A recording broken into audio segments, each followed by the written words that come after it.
Good evening, chat. Hello. I hate it when it does that. It puts me in the wrong corner. Anyways, good evening, chat. Hello. How are you guys doing tonight? Welcome to the show. And yeah, it makes the back of my head, the thing makes my hair look like shit. Welcome to the show. Welcome to the show, everybody. And yeah, we got a lot to talk about today. And yeah, getting done with a trial, all kinds of fun stuff.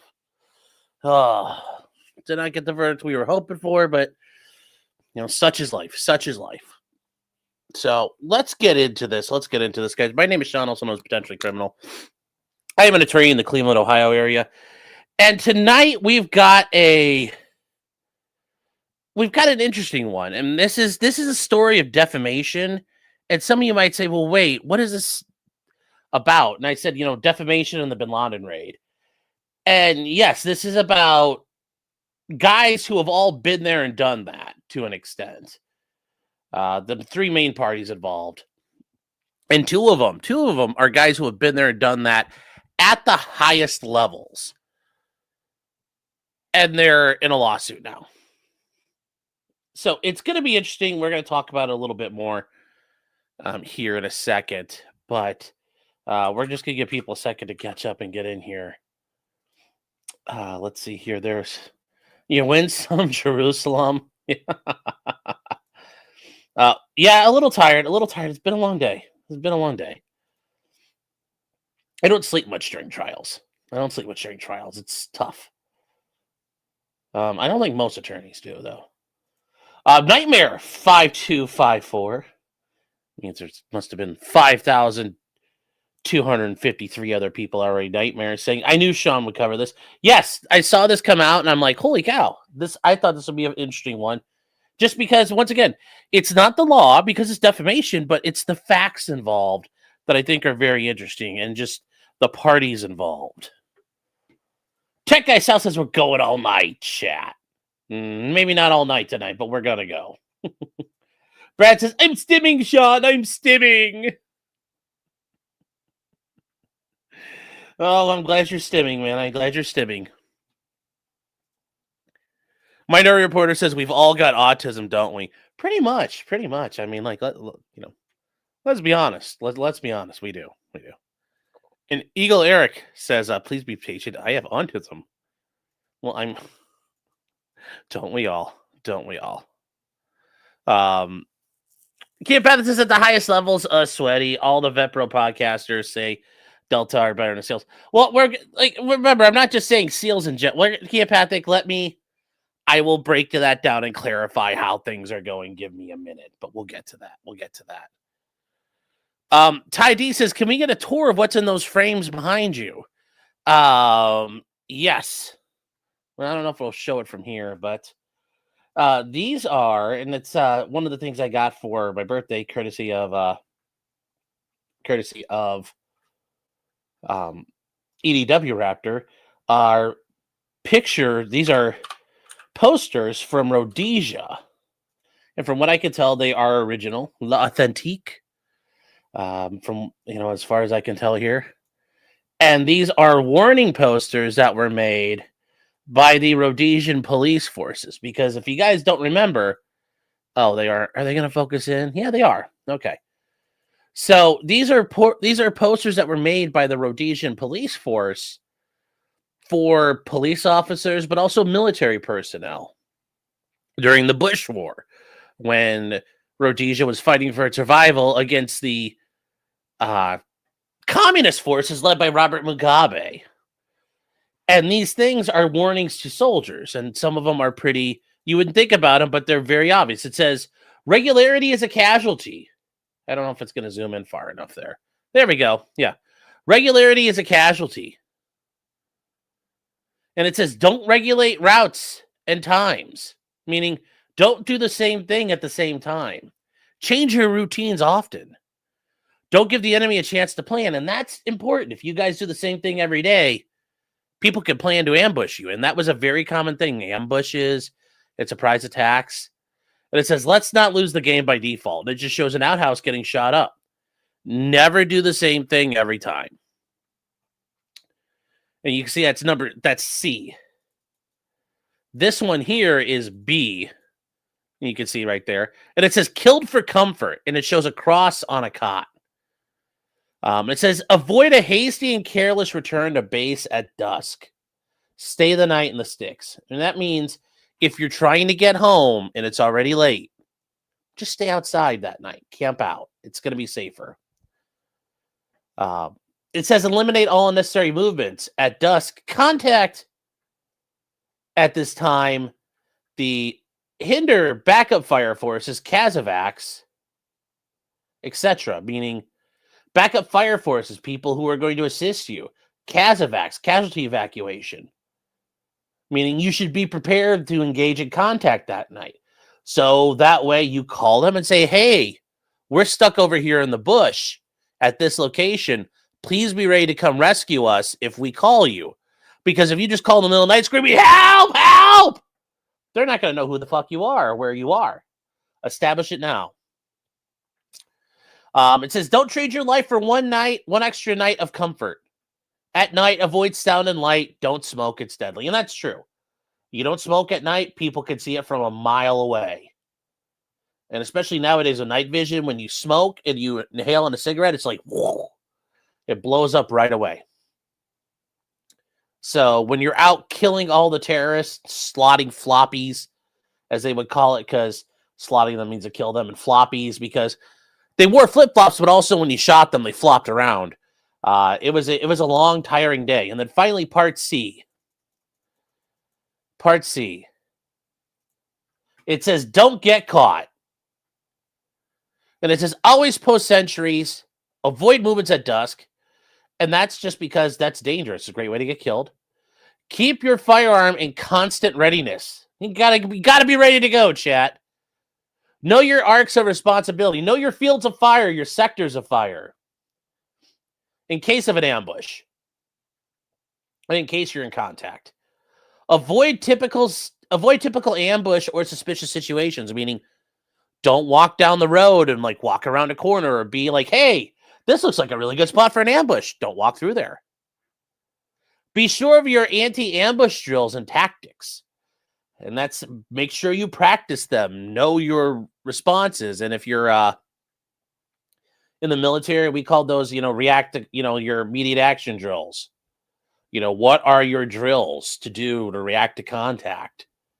And one of those is an ambush. You react to an ambush because it's very deadly.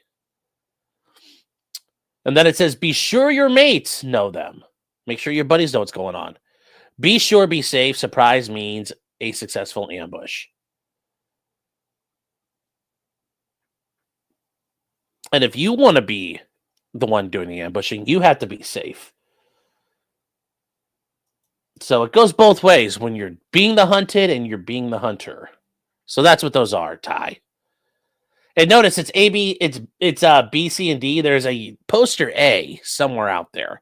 And I know what it looks like, but I've not found an original for it. So that's what that is. Yes, don't smoke, snort your cocaine. Do these posters include late-stage fatigue? No, this is early-stage fatigue. This is proto-fatigue on these posters. This is 1970s fatigue.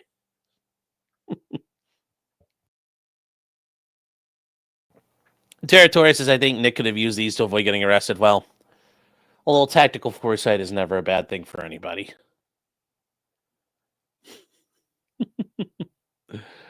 Oh, let's see here.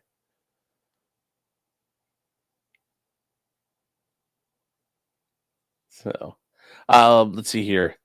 Sassamatas, a fine vintage fatigue. Yes. Yes, you can uncork that Rhodesian fatigue, and you're like, it smells like it was just bottled today. It smells like it was bottled today. It says, am I going to talk about Congress voting to release the Epstein files? I was in court today in the trial, so the world could have burned down after me, and I wouldn't have known. So, yeah, apparently the House voted to release the Epstein files, and the House sent it on to the Senate, And as of 10 minutes ago, it's going to be, let's see here. Oh, fuck you, Guardian. I don't want this nonsense. Yeah, here we go. Senate agrees to automatically pass bill to release Epstein files as Trump claims not to care. He does care, though. He 100% cares. He 100% cares. He does. He does. This is... Brad says Poster A is in stock. Well, there might be reproductions of Poster A, but those are original posters. So trying to find the right ones. Anyways, in the meantime, what's going to be in this? Well, I mean, remember, they tried to leak that stuff earlier where they took like Virginia Giuffre and like redacted her name to try to fuck with. Honestly, this is something I'll talk to Ryan Mullally about. He wanted to reach out to me and do it. Yeah, I mean, Bella, this idea, it's already been gutted. Well, here's the thing. It's already been gutted multiple times over. And let's say it's not even gutted. Do I think there's anything in there where it talks about some like 12-year-old bouncing on Trump's dick? No. Do I think Trump, like many of the things where he's a complete fucking retard, ego-driven, egotistical, doesn't like seeing his name in there, and just as many of the times he does something, he makes a normal situation a million fucking times worse? Yes. Do I think that's what we're looking at here? Yeah, probably the same thing again. But once again, we've also now had to deal with, the better part of a decade now of people fucking around with that stuff. So who knows? So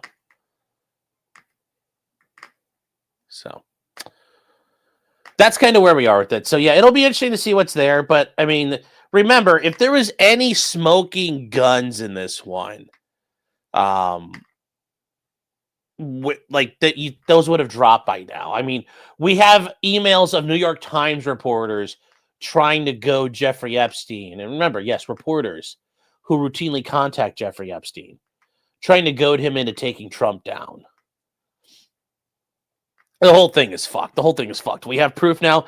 Epstein was emailing a member of Congress during a Democrat member of Congress during a House hearing when Trump administration officials were testifying.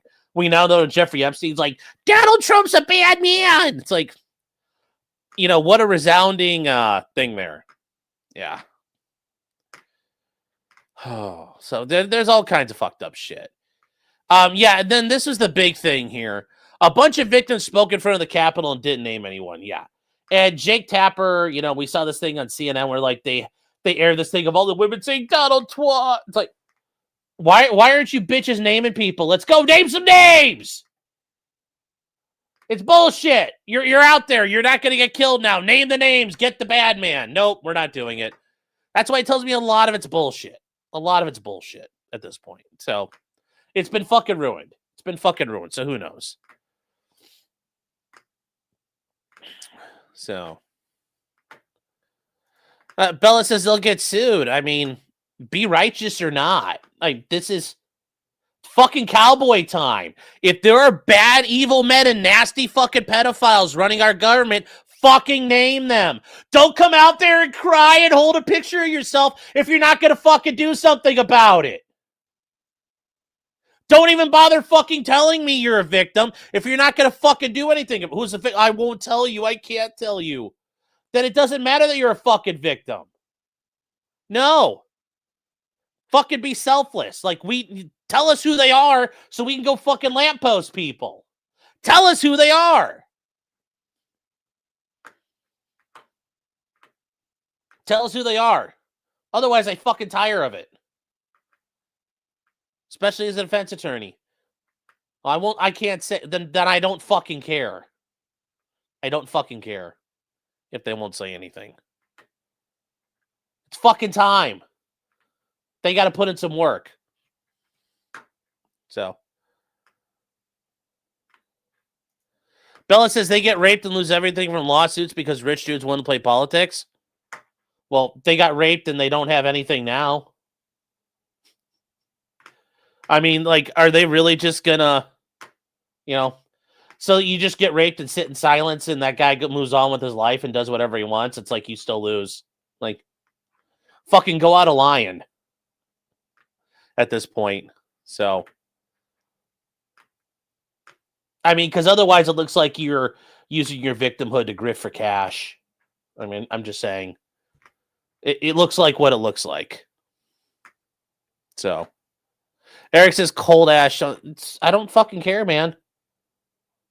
Tell me bad people did things. Tell me who the bad... It's like Terry Crews. Oh, shit happened to me. Terry Crews said bad things happened to him, but as soon as they made him on America's Got Talent and let him start cashing some checks, he shut his fucking mouth. You know, it's... You know, you're telling me that you're willing to be bought. You're telling me that you're willing to be bought.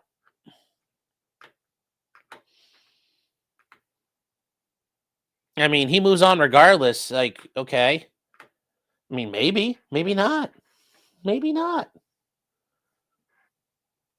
But I just think it's horseshit. I think it's horseshit. So, I don't have time for it. I don't have time for it. And neither should the country. What do you, like, it's like Nick Rekieta screaming at Null. What do you want me to do about it? Do something. What do you want us to do? I mean, say what you want, but Juanita fucking Broderick Juanita Broderick stood tall against the Arkansas machine.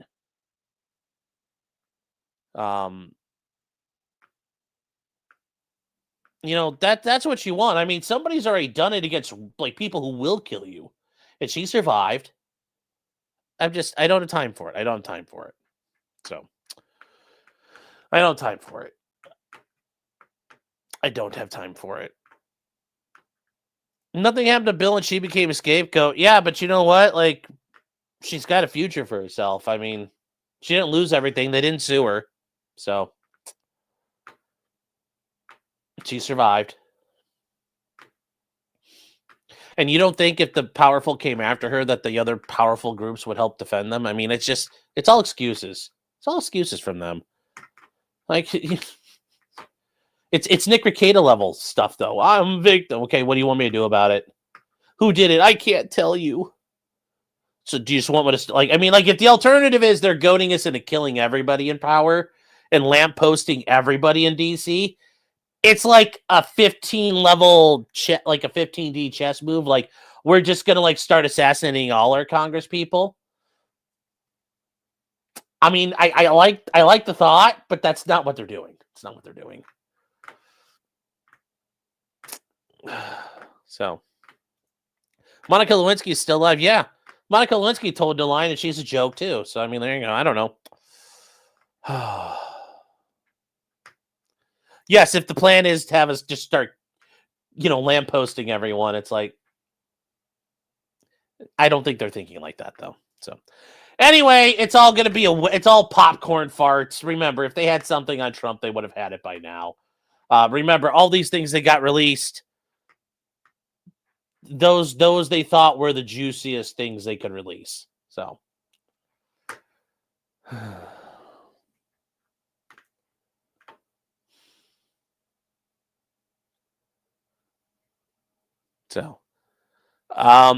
Leslie Sword says, pray for Nate the Lawyer. Yes, guys, if you don't remember or don't know, Nate Brody, Nate the Lawyer, is going in for some critical surgery tomorrow.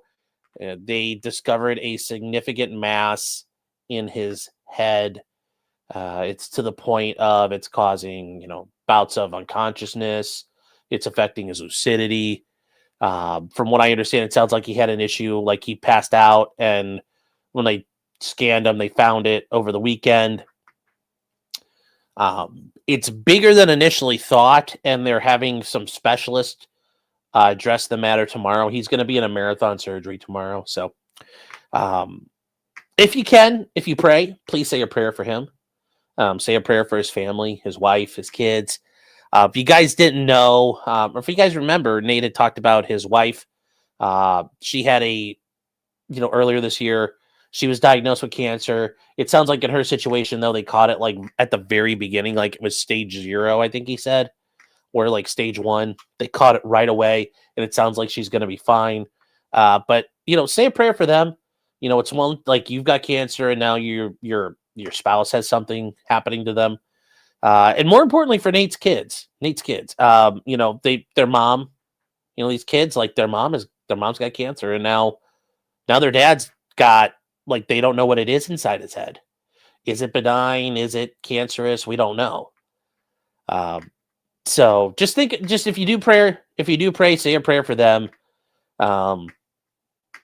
If you don't pray, positive thoughts. Either way, I know Nate would appreciate that. So we'll see Nate back soon. I mean, he can't go anywhere. Somebody has to be here to tell Joe he's wrong. So Nate will make. I'm very optimistic. Nate's going to make a recovery. Nate will make a recovery, and he'll be back to telling Joe he's wrong very soon. Remember, the universe needs balance. So.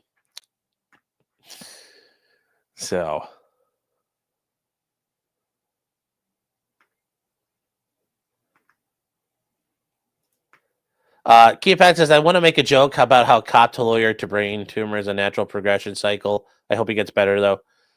Okay, and that's okay. I get the joke. Is his surgery tomorrow? Yes. His surgery is tomorrow. I was talking to Kurt earlier today, and I guess Kurt's been able to talk with Nate. It's going to be a longer surgery. And if you guys haven't seen the pictures that are up on Twitter, it's an elongated mass they're working on. So it's going to be a while. I mean, any brain surgery, like any head surgery, is going to be, a multi-hour ordeal. And it sounds like it's going to be, like 10, 12 hours minimum. So thoughts and prayers for Nate.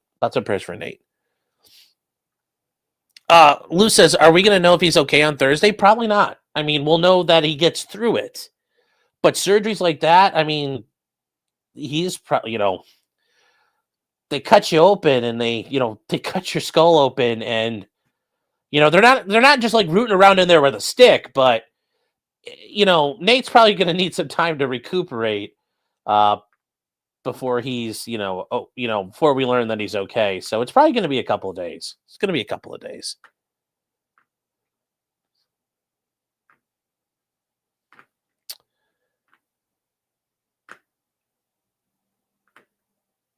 Let's see here. Shinobu Tezuka says proof that being on the internet causes cancer and playing extra hard. Well, yes, I mean I think there should be links to studying internet cringe and what it can do to the body. So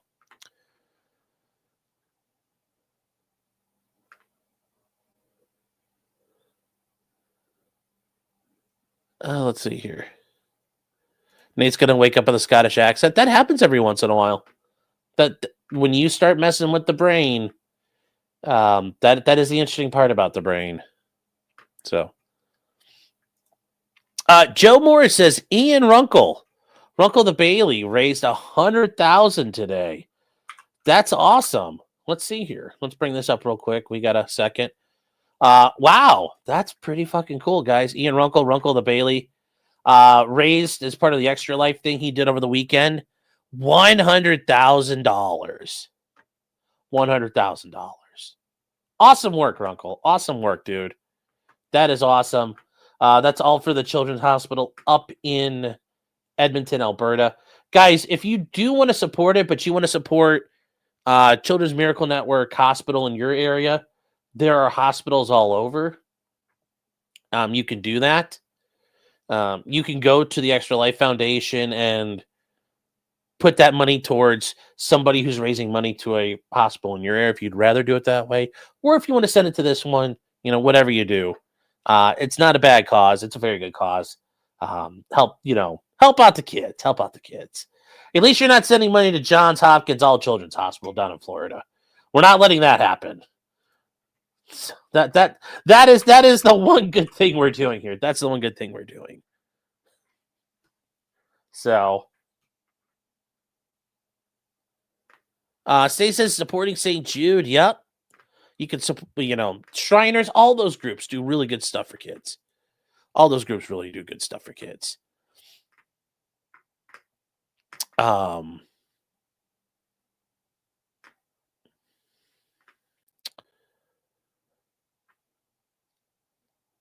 let's see. Oh, you guys are. Justice Nate's gonna wake up with the Nigerian accent. He's gonna be stuck forever saying DC's MAGA country. That would be funny. I think Nate would appreciate the humor in that. So, all right, guys, it's time to get started with the show. Enough talk. It's enough chit chat. Let's get this rolling here. All right. So, what are we addressing tonight? We are addressing tonight a lawsuit, and it's a lawsuit involving a couple of different parties here that we need to kind of talk about and touch on. And there's some parties, depending on how it's not necessarily an issue of being plugged into popular culture, but it's knowing the type of things that are going on here. So this all goes back to the raid to kill Osama Bin Laden, also known as Neptune's Spear. And if you guys don't remember, this is the raid where members of DevGru, and we'll get to who these guys are, special operations units, went into Pakistan to basically their equivalent of West Point, and just down the road from their major military academy.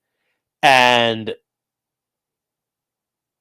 from there, they went into the compound where Osama bin Laden was hiding out at and killed him. Have you guys seen the movie Zero Dark 30? That's what that's based on. They went in and killed bin Laden. They had the stealth Blackhawks, and you guys have probably seen those before.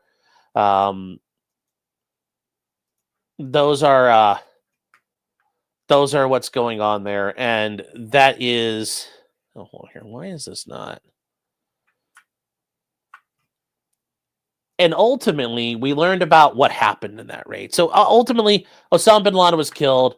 They dumped his body somewhere out into the Indian Ocean, and we learned about who was involved in the raid. And involved in the raid were these guys here. And these guys are the Naval Special Warfare Development Group. And you could see, hey, that looks like the Navy SEAL logo here. Yep, their emblem. Yes. And they're called the Naval Special Warfare Developmental Group. Their nickname is DevGru. And you can see there's 1, 2, 3, 4, 5, 6 stars. This is SEAL Team 6. This is what SEAL Team 6 became. SEAL Team 6 was originally SEAL Team 6. And then they did this. They changed the name. They made it what this became. And the DevGru is what they're known as, or you could call them SEAL Team 6, is considered like a Tier 1 unit. They are at the highest levels of the U.S. military. They can conduct some of the most,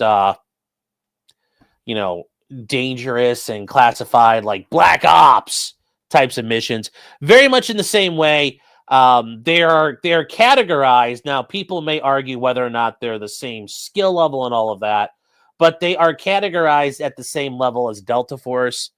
If you guys know Delta Force, it's the most elite organization in the United States Army. They actually recruit from all over the U.S. military to flesh out their ranks. Delta Force will, if you got anybody around the world that needs to get something needs to happen right away, Delta Force is that type of an organization. But getting back to DevGru, DevGru is a part of the Navy SEAL, organizational structure. To be part of DevGru, you have to become a Navy SEAL first. And that's hard enough. Being a Navy SEAL isn't easy. From there, you have to do what's called, they have their own selection course. And you have to apply to join. They have to want you. And then you spend about a year going through their selection course. And then they might take you or not take you. If you guys go online, there's all kinds of Vet Bro podcasts where they've had guys who have been in Delta Force. We'll talk about you. Like you go to the Sean Ryan show. There are guys who've been on DevGru. There are guys who've been in Delta Force. And they talk about OTC for Delta Force, the operators training course. And then, selection for DevGru. They're both very grueling. They're both very arduous. There's a high attrition rate. And at the end of DevGru, If you pass and you get selected, you get put into one of their operational units. They call them squadrons. And just like Delta Force are called squadrons, and that's because they're all modeled after the SAS, who operate on the squadron principles and bases. So for DevGru, you have different teams. You have red team, you have red team, blue team, gold team, and black team. Actually, no, it's black team. There is a green team. Green team is the training. When you're in training, you're in selection. That's your on green team. But the different teams that are out there in red team, they are called the Red Men. And red team was the team that was tasked to do the Bin Laden raid. And one of the guys in the Bin Laden raid, well, Kat brings up a question: is Delta Force more elite than DevGru, or are they about equal? Delta would say they're probably more capable than DevGru, but DevGru overall is a pretty capable organization and what they can do. So that is if you can listen to these guys talk, and what you're gonna just do your research. But yes, they're both at the high end. Like, they can both do a lot of different things. Yeah, but it's a debate that would never end. In that cases, they have different roles to an extent. They have different roles in different mission sets, but they also have similar mission sets and roles too. They both are highly experienced at counterterrorism operations. I mean, there's a lot they can do one way or another. Keopath says, go listen to John Maffei make insane shit up. Well, there's that too. All right, so one of the members of Red Team who was on the Bin Laden raid is this guy, Rob O'Neill. You have seen Rob O'Neill before. He's credited, and it's what we're going to get to here. He's credited with being the guy who shot Bin Laden and killed him. Now, there are other people who, during the raid, when they came up the stairs, somebody saw Bin Laden and went. The idea is Rob O'Neill went and then as people came into the room where they found Bin Laden, somebody else came by and saw, the corpse on the ground. And this type of situation, you do what's called an anchor shot, and you see a corpse, you see a body laying on the ground. You don't know if he's alive or dead. So somebody came by and went thwack, thwack, thwack into him to make sure he was dead. So Kat says, well, we're going to get to all this. Don't worry, Kat. We're going to get to all this. So this is Rob O'Neill. He was a member of DevGru. He was on the red team, and they were the guys who did the raid. And the reason why they were picked in that Delta Force is they were the unit that was available, that wasn't already deployed and wasn't already in a training cycle. So the way these special operations groups work, especially like Delta Force, they have multiple squadrons. DevGru has multiple squadrons. Squadrons are in different statuses. One of them will be deployed. One of them will be in training. One of them is kind of like, especially during the War on Terror, you got done doing that. You're recuperating, you're regrouping, you're maybe replacing losses. So there's always a cycle. There's a unit cycle. It's called operational tempo. What are they doing right there? So at the time, Red Team was the only guys who were kind of we're not getting ready for something and we're not currently doing something. So, hey, guess what? These guys are good enough. And they got deployed and they went in and killed Bin Laden. So that's Rob O'Neill. Now, the people Rob O'Neill's suing is one of these guys here. This is Brent Tucker. Brent Tucker is a former Green Beret. He's also a guy that he passed the selection for Delta Force, and he was a member of Delta Force for a couple years, quite a while. I don't know. I forget how long he says. But anyways, Brent Tucker's been there, done that too, got the T-shirt as well. That's a guy. And then the other guy, and you might say, well, hey, this is Brent Tucker here. Yes. This is the other guy that's with Brent Tucker. And this is Tyler Hoover. And Tyler Hoover is a guy who was in the 82nd Airborne. And I forget if he still is a cop or was a cop in Florida. But this guy, has been there and got the T-shirt as well. It's just in a different capacity. So these two guys form what's called the AntiHero podcast. And they are here on YouTube. They have their it's actually it's big enough. It's big enough. If you guys have never seen it before, but the AntiHero podcast they're live right now. Anyway, it is 121,000 subscribers, 938 videos. They're live Mondays and Thursdays at 11 a.m. And they talk about different things, they talk about all kinds of stuff here. If you guys have never seen these people, they deal with a lot of stuff that goes on. So, like, one of the things they covered for a while, and a lot of the special operations community dealt with, was Tim Kennedy. He had fudged a lot of stuff, which is weird because Tim Kennedy was a Green Beret. He passed Special Forces selection, was in a Green Beret team, and he still did some stolen Valerie things and fudged a lot of stuff out there and got called out for it. These guys they've interviewed a lot of different people. Like this guy, Taylor Kavanaugh. He's actually got an interesting story. He was a Navy SEAL who joined the Foreign Legion later on. Andy Stumpf is a guy who, if you've watched Joe Rogan, he's been on a bunch of times. Andy Stumpf was a guy who was in DevGru back during like the invasion of Iraq, who was like out hunting WMDs and shit. They talked to a lot of different people. They talked to all kinds of people about all kinds of different things. But like they talk about all kinds of stuff. They're pretty right wing in their discussions of what things that are there. And somebody's saying, why would you join the Foreign Legion? You should go listen to Taylor Kavanaugh's interview. It's a very interesting story, but you'll learn why if you go listen to it.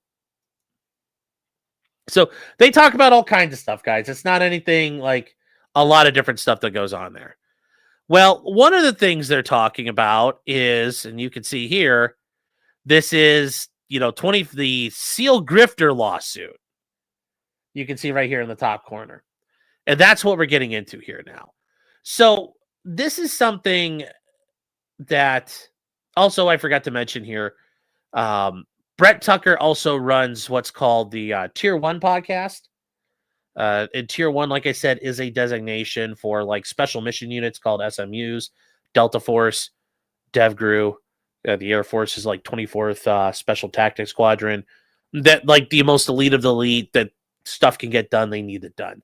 I think also technically, the Regimental Reconnaissance Company for the Ranger Regiment is technically up there with that, but I forget off the top of my head. Anyways, the Ranger Regiment has its own reconnaissance company, and that is like their own elite of the elite guys who do sneaky squirrel shit.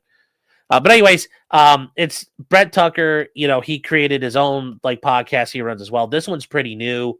Not a whole lot in it yet, but he's like interviewed like Eddie Gallagher, Nate Carnaccia, the guy from Valhalla, BFT. He addressed the lawsuit in this as well. So this is all like, this one's a brand new one, but that's who these people are. Now, let's there we go.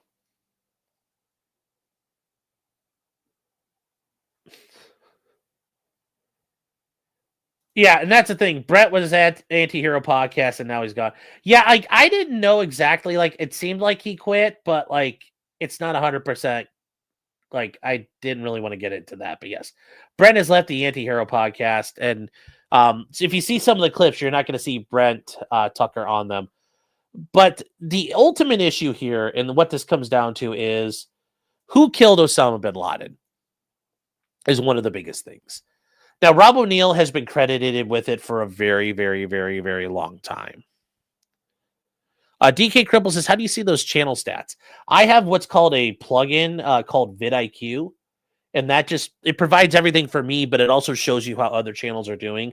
So you could say, oh, wow, these guys have really good metrics. How do I copy what they're doing? So how does this work? So the idea is Rob O'Neill is the guy credited with killing Osama bin Laden. Very quickly after that happened and came out, you're going to hear here, as they say, it's kind of one of the least best kept secrets in Special Forces that Rob didn't actually do it. Somebody else in the teams did. But that's where this all starts to focus. All right.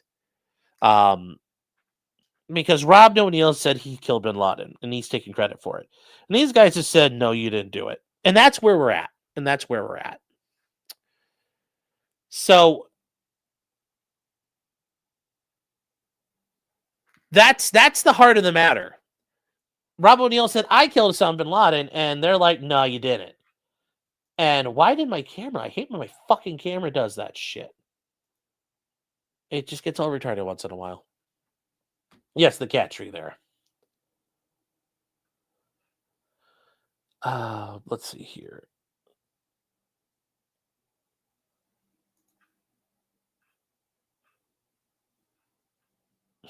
So ultimately, that's where this starts. And these are some important things here. So this is with the AntiHero podcast. This is some of the responses to this are pretty funny, and I think we should just listen to them real quick, just to give you guys a taste of the people you're dealing with. Yes, my camera knows who did it. That's funny. It's unfortunate that it's got to this, and yeah, it's like one person still cares. And I don't understand why you care about who killed Osama bin Laden more than anyone in the world. But to quote the great Pat McAfee, people are asking what our lawyers are saying about this. We don't got them. We ain't got it. So Here we are. I'm excited to see how it goes. And we're going to ride this fucker out. I'll see you in court, pal. So that's one of the things they did. And they've been trolling Rob O'Neill with this. And they've been served. And then this is another one here. This one's actually kind of funny here.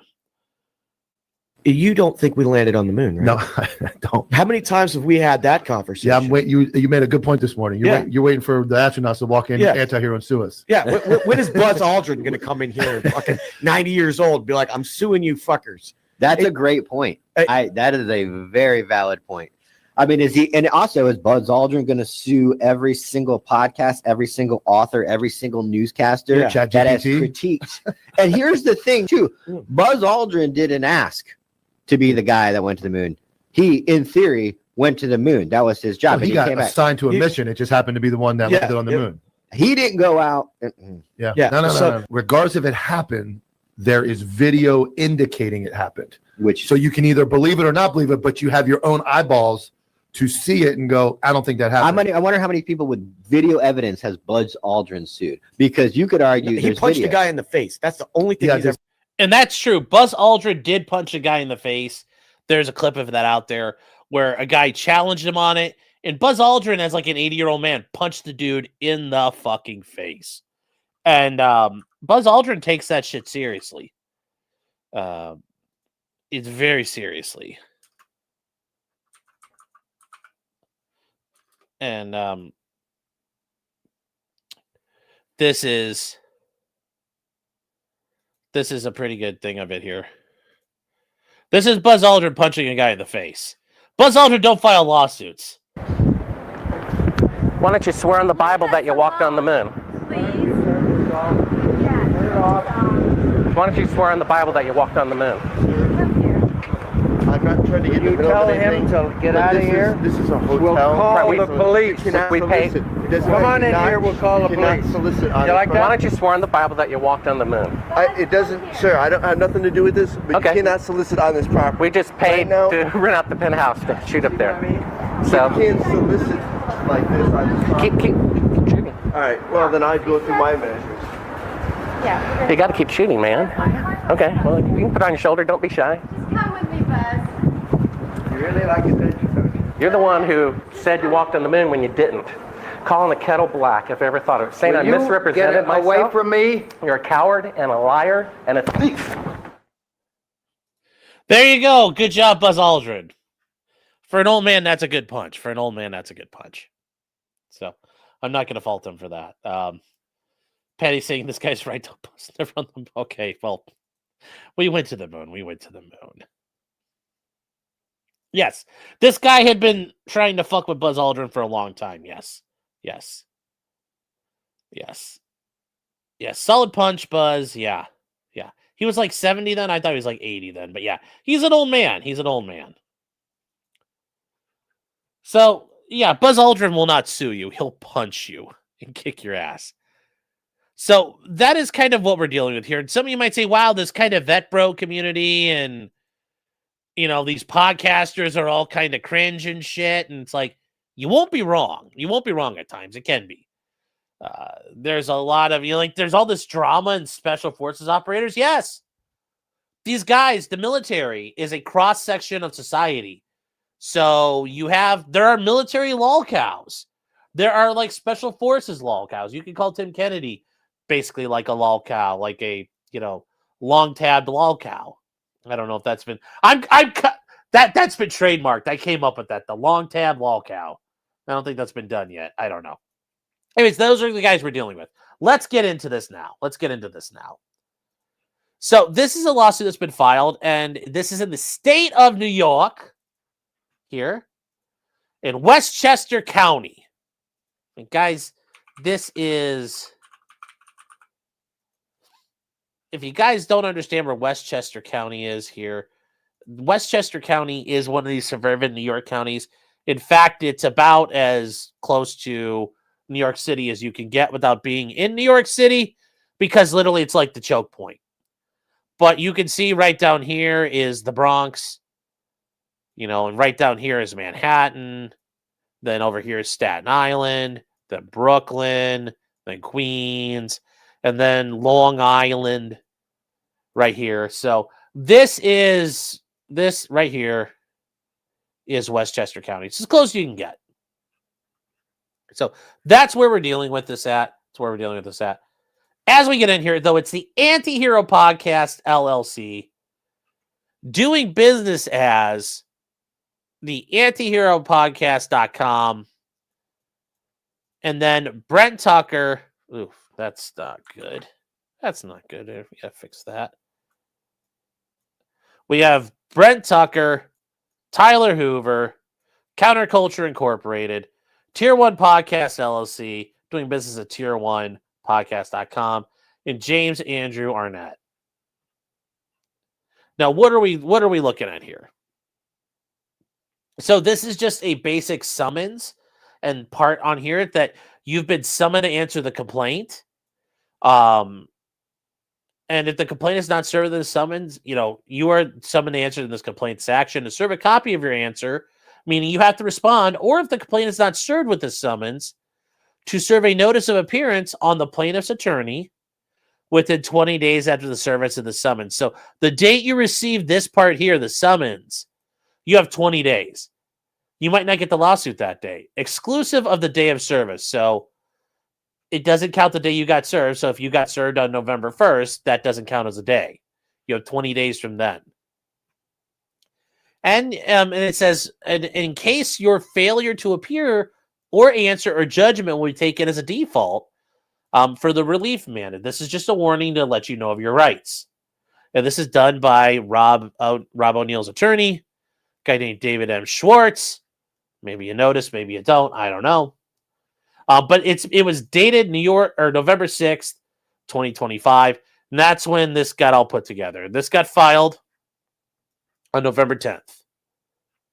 So it went out to all the people here, all their information. These guys are all in Florida, if you noticed. So this is the actual complaint. So we'll go through all of that. Here's the complaint. So the plaintiff, Robert O'Neill, individually the plaintiff, and through his attorneys, they are suing. And here were they alleging. This is for an intentional tort. Not negligence, but an intentional tort. From the defendant's AntiHero Podcast, LLC, Counterculture, and Tier 1. They list all that down here. For the malicious and deliberate publication of false information regarding plaintiff, accusing him of lying about his role in dispatching Osama Bin Laden, effectively accusing Rob O'Neill of the most awful offenses for a decorated military man who served with distinction and honor, and has been lauded for having courageously brought the worst terrorist to justice, who was responsible for the deaths of thousands of Americans. Now, here's the thing.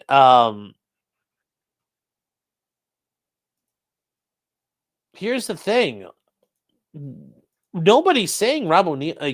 This is the interesting part. Nobody's saying Rob O'Neill wasn't on DevGroup. Nobody's saying he wasn't on Red Team. Nobody's saying he wasn't involved in the raid. They're just like, you didn't do that part of the raid.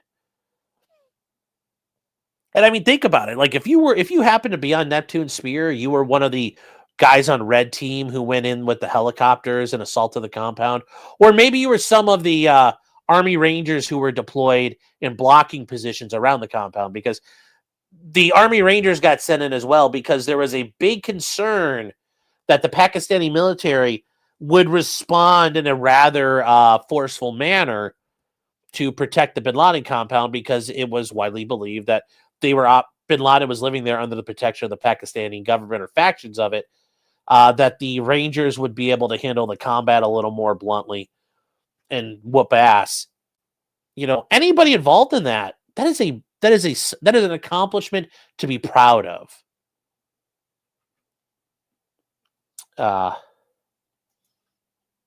Tips in Army Rangers.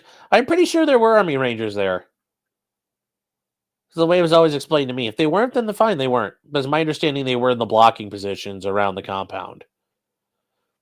Anyway, they accuse him of a species of stolen valor and engage in rampant conspiracy theories riddled with falsehoods and completely unfounded recriminations.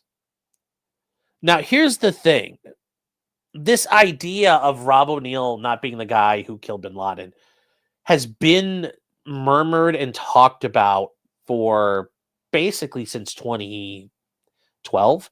The raid happened in 2011. And by 2012, people are already saying Rob O'Neill didn't do it. There were different books that have been released, like The Only Easy Day Was Yesterday, or No Easy Day. There's a couple books that have been written by SEALs. And people have said, like, it wasn't necessarily Rob, that Rob was on the raid, Rob was in the house. Rob wasn't the one who shot Bin Laden. It's considered a very open secret. This isn't the first time I've ever heard of this. I heard about this like way back in the day, that he wasn't the guy who did it. He did all that stuff. He was there. He was involved. He got it on. He put in work. He was in the house. He did the SSE afterwards. He did all that shit. He just wasn't the guy who killed him. Maybe he was one of the guys that shot him. I don't even know if that part's clear, if he anchor shot him or not. But the guy who initially killed Bin Laden and, dropped him was not Rob O'Neill. So it's never been 100, like that. That's the thing. Like, he was there all the way. It's just who actually did the shot. Yes, Tim. Pamper tampers. Okay. Yes. He did literally everything except go to Bin Laden's face. That's the point I'm trying to make. So it was Clyde, though. Yes, it was Clyde. Yes, Clyde did it. Cool channel name says, any proof? There were other people that were there who have said that it wasn't them. Yes, we need to release the Bin Laden files. So it says, but more about that later. I hate this. This is not a fucking Reddit post. This is not a Reddit post. Anyways, suffice to say, nothing can be further true. For starters, O'Neill was a highly decorated former Navy SEAL operator before he was ever recognized for his central role in bringing Bin Laden to justice by now retired U.S. Navy Admiral Bill McRaven and by news organizations like Fox News. And yeah, it was brought to light because that's the thing. Rob O'Neill didn't go like, oh, hey, it's me. But his name got released, and yeah, he's like, okay, it's me. Now,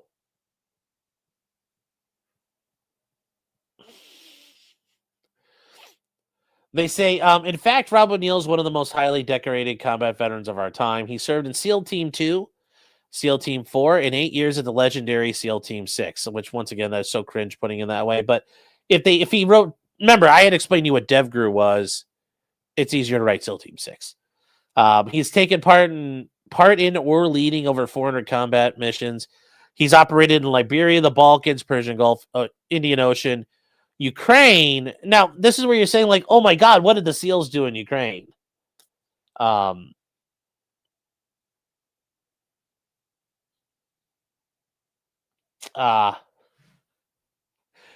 not like they were doing ops in Ukraine. They were likely training some Ukrainian military unit. So some of you guys like don't panic and go, "Oh my God, they went to Ukraine." No, they were involved with like operations to help the Ukrainian military prepare. It wasn't like Rob was out sneaking around, like fucking in around in Ukraine. So they blew up that pipeline. Yeah. Stabby saying, "You're saying it wasn't Rob. I'm not saying it wasn't. Other people are saying it's not him. I wasn't there, so I don't fucking know. Other people have claimed that Matt Bissonette is another guy who is on Red Team with Rob.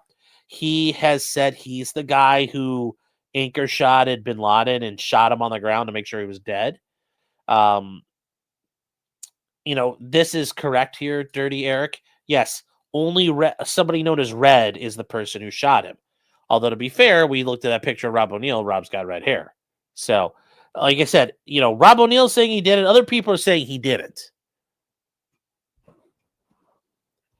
So that's what we're getting to. Like I said, I don't know. I don't know who did.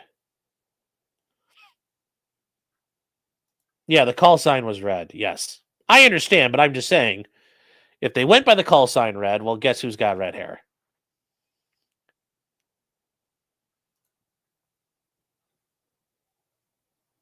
So, anyways, they talk about basically Rob O'Neill's been decorated 54 times. He has 2 Silver Star medals, which are pretty high rewards for gallantry and action against the enemy. 4 Bronze Stars with Valor, something Tim Kennedy doesn't have. And that's something Tim Kennedy got in trouble for, was talking about his Bronze Stars and whether they had Valor devices attached to them. To denote heroism against the enemy. The Joint Service Medal with Valor, a Navy Marine Corps Commendation Medal, 3 Presidential Unit Citations. Those are technically to his unit, not him. And then 3 Combat Action Ribbons, to name a few. So he also wrote a book. He's like the operator. Firing the shots that killed Bin Laden in my years as a SEAL team warrior, as well as The Way Forward. Master life's toughest battles and create your lasting legacy.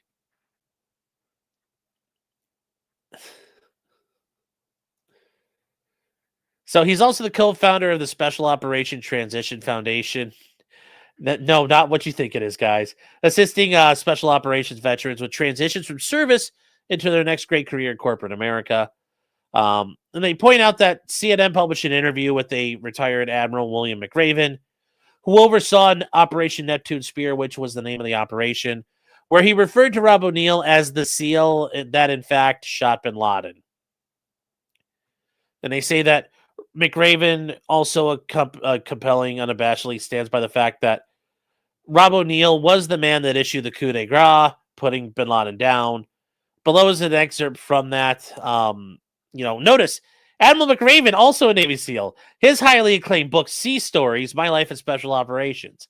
Now, for those of you who aren't in the know, you might say, wow, these SEALs all write fucking books. And there's a joke that when you join the Navy SEALs, before you leave the SEALs and you retire, you're given a class on how to write a book about your time or whatever. They're supposed to be considered the quiet professionals, but there's a million fucking books about the Navy SEALs and the global war on terror. It's very interesting in that regard. Now, there are other different guys out there. You can read books about SEALs in Vietnam and stuff, but it's not to the same level as how many SEAL books there have been out there in the past 20 years. There's like a fucking million of them.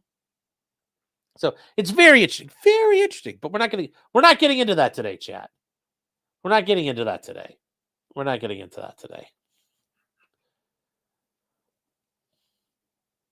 Now, this is the excerpt from here. Go through all this. They talk about all this. Where is the thing here? This is an October 2020 interview. But notice by 2020, we already know who it was, because I believe even Rob O'Neill did campaigning for Trump earlier in 2016. So they go through all of this, and they say, entering the room, they say the second SEAL, Senior Chief Petty Officer Rob O'Neill, leveled his weapon and fired these rounds at the man. 2 to the head and 1 more for good measure. So that's what we're accused of. That's what we're being accused of. That's what the story is.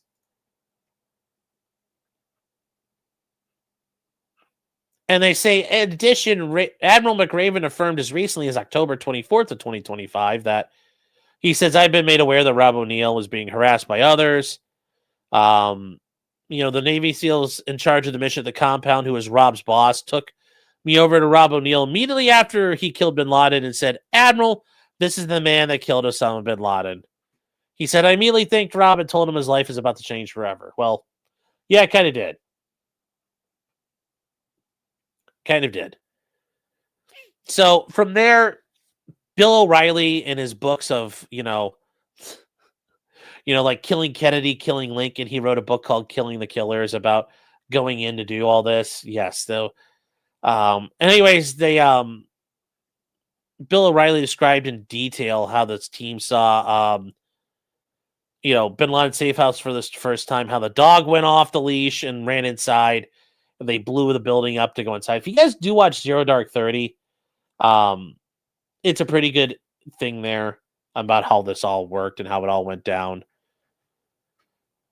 So ultimately, and this is where we get to the part about what happens. So in the house Bin Laden was hiding in, there were 2 rooms at the top of the stairs. And if you guys have watched the part of Zero Dark 30 where they're trying to go up the stairs and they yell for the one guy and they're yelling for him and the guy pokes his head around the corner and they just fucking drop him. That's how they did it. They were very quietly going through the house, killing as they went. Now, obviously, if you were to surrender, you probably would not have been killed. But every male they encountered was holding a weapon, and that means you get dropped. Yeah, it was Khalid. Yeah, I forget because I haven't watched the movie in a long time. But yeah, they're sitting there going, Khalid, Khalid. And Khalid goes, what's up? So anyway, the idea is that a curtain conceals the entrance to one of the rooms. They say a man with a long beard poked his head out. He thinks he's invisible in the darkness, and that's because the SEALs were wearing their Panovision night vision goggles. And if you guys have never seen, don't know what I'm talking about, if you guys have watched Zero Dark 30, the Pano NVGs are these types of things here. These are, oh, come on, why is it not working? These are $48,000, but they are a real thing. If you guys have never seen these before, but these are, the problem if you wear just one night vision tube, it's a very narrow field of view. If you wear 2, it's a little wider. If you wear 4, you have a pretty decent field of view to look around in. So that's why in Zero Dark 30, they're wearing the 4, like these sets of, 2 sets of 2 put together. They're spaced out so they offer wide coverage. So that's why, you hear about all this. They were using night vision. And yes, if you don't have night vision and the other guys do, you're not going to have a good day. You're not going to have a good day. So the SEALs immediately open fire. The man withdraws back into the bedroom, but his AK pokes around the door jamb. 2 SEALs press their advantage. They go up the stairs and, they encounter people. And there were people upstairs and they were worried like these guys were wearing suicide vests. So they were panicking. And as they come around the corner, one of the guys comes into the room and stares at Bin Laden. Now, this is all kind of dramatized here. But yeah, ends up going pew, pew, pew, pew. So that's kind of what happened there. And once again, this is like, Senior Chief Petty Officer Robert O'Neill doing all of that. And they say, in addition, McRaven's edition of this extensively researched history. Other SEAL Team 6 members have also sworn that O'Neill was the shooter. And it says, for instance, blank, and it's a redacted name. We don't know yet. Now, this is why you're seeing here this here. And this is interesting because this is a it's like they covered up the fucking footnote here. But this DevGru member has not authored a book and has not received Navy permission to write about the mission. And as such, his affirmation will be submitted under seal. And that's part of, no pun intended. And that's not uncommon. You need permission. These guys who write books, just like John Bolton, we talked about this. John Bolton wrote a book about his time in being National Security Advisor. You have to give that book to the government because they have to read it to make sure there's no classified information in it. So when Rob O'Neill writes his books about being a Navy SEAL, or any book you read out there from somebody who has done secret squirrel stuff in the military, they have to submit that book to the military, and the military has to go through it to make sure there's nothing that can't be released. Well, this guy is claiming, well, I haven't had permission to talk about it at all, so I can't write about it, which I think this is a bit of a stretch, having to write in court.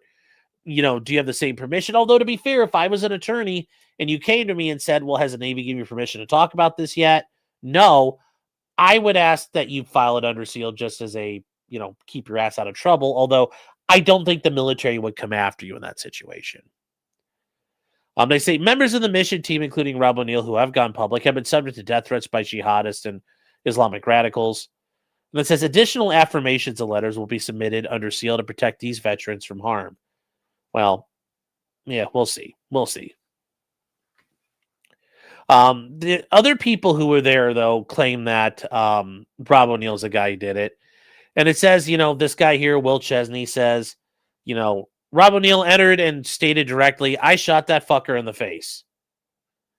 And they kept on going. And that wasn't even all of it. Like, that wasn't the full end. They had to keep moving through that house to keep securing it. And then, like within a minute or so later, they're like, oh, yeah, mission accomplished.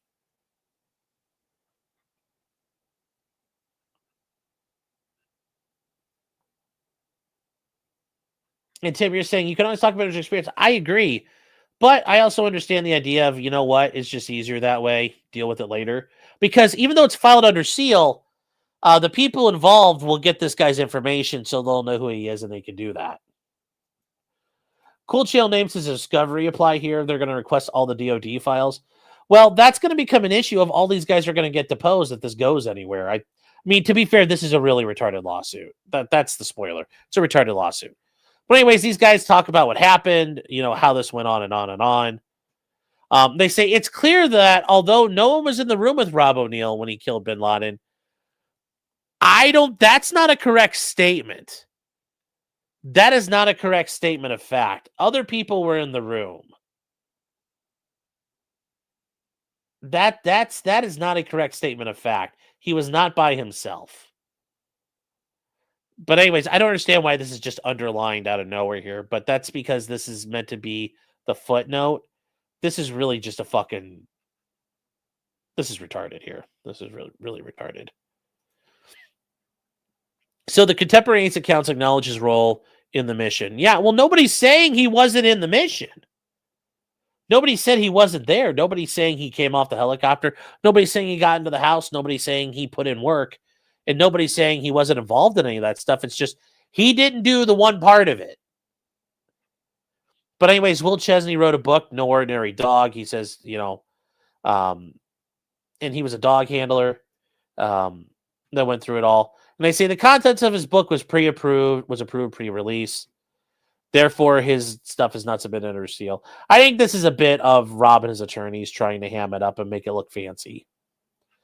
My cat's name is Karen. Says, can we see the body cam footage?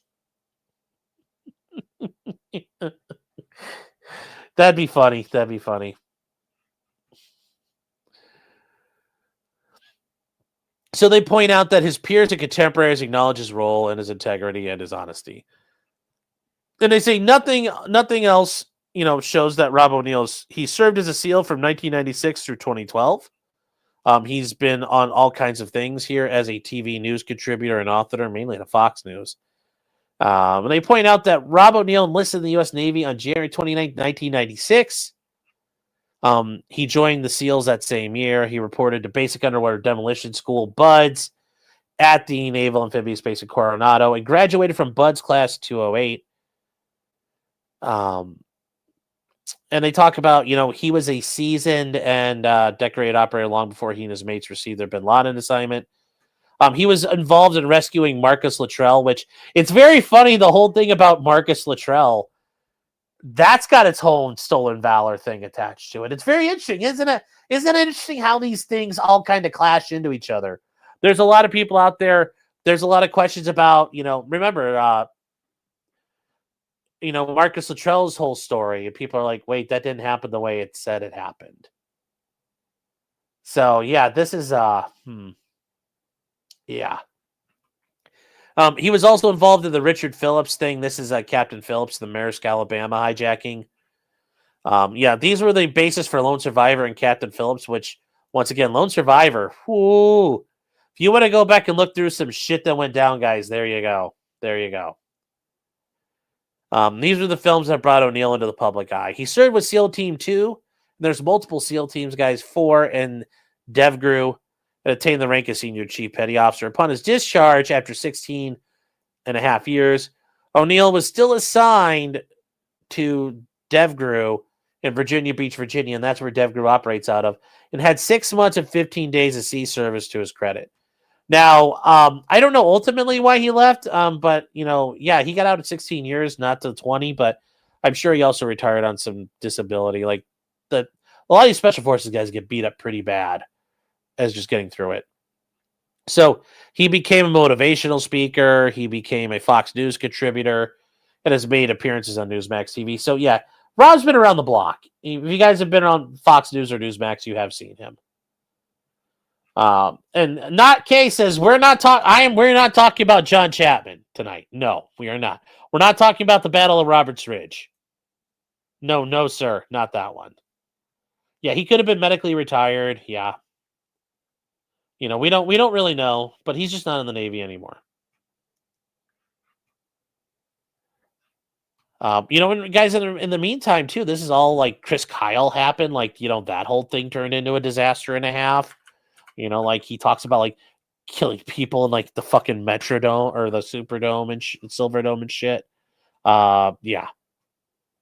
They say this brings us the purpose of the suit. Any detective, prosecutor, or defense attorney will tell you if you interview a half dozen first-hand witnesses, you will see a striking divergence in opinion as to what occurred based on different vantage points and perspectives. To say nothing of subjective observations, all of that. He says, it is, and that's true, it is to be expected that folks bring their perspectives to their testimony.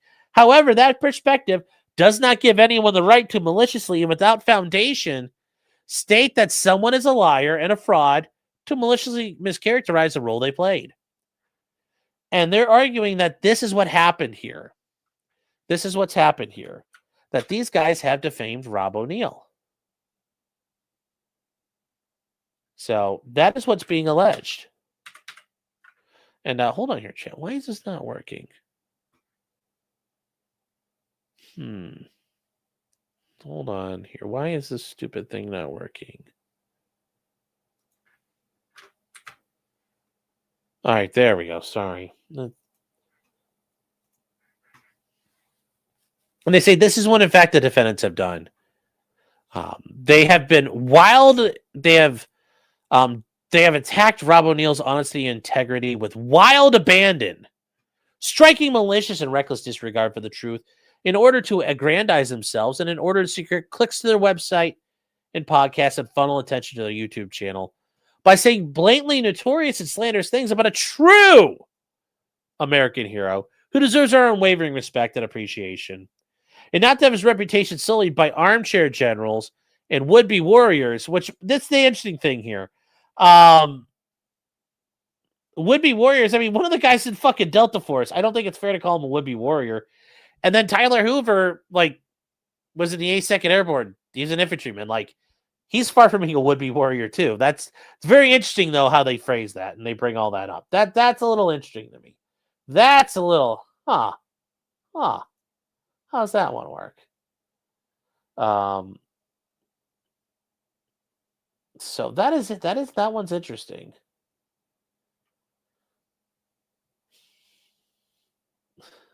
That is very, very, very, very interesting.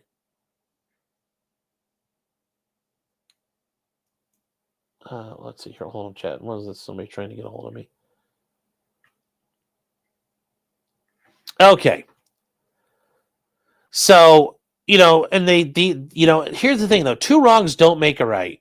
So while the defendants have served and presumably may have done so honorably, this does not inculcate them from the responsibility to undertake some basic due diligence before slandering Rob O'Neill.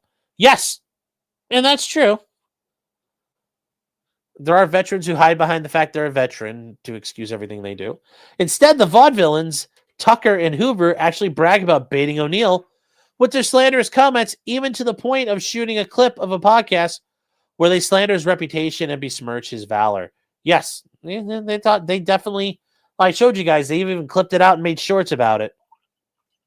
Say the defendants then tripled down and republished their slanderous claim repeatedly, despite the fact even rudimentary due diligence establishes that O'Neill is recognized for his central role in killing Bin Laden, with a triple tap to his head.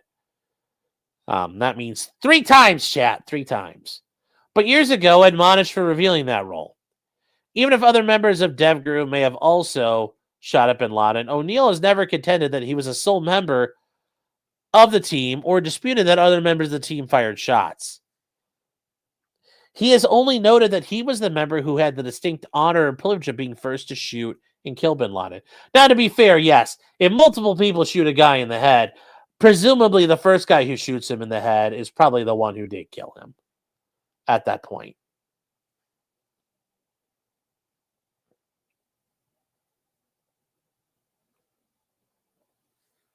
So, I mean, that part is...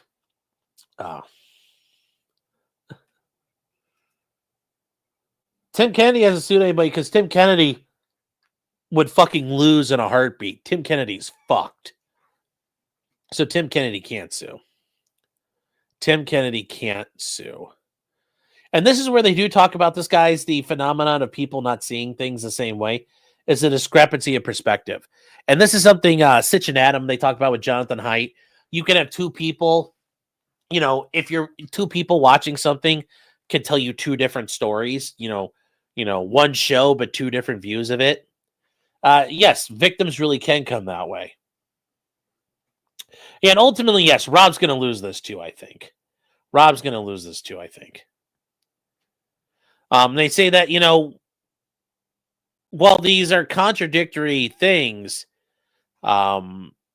people may be truthful and accurate about what they saw from their perspective. And that's the thing. Somebody might say, I thought the bank robber had a red hat on. And the other guy says, I thought he had a blue hat, but it turns out it was only red or blue. Maybe it was green.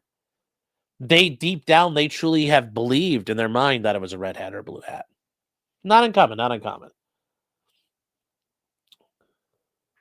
So, they say the defense have turned further maligned O'Neill by taking various and sundry clips out of context to portray him falsely, even going to lengths to have them analyzed by so-called body language expert.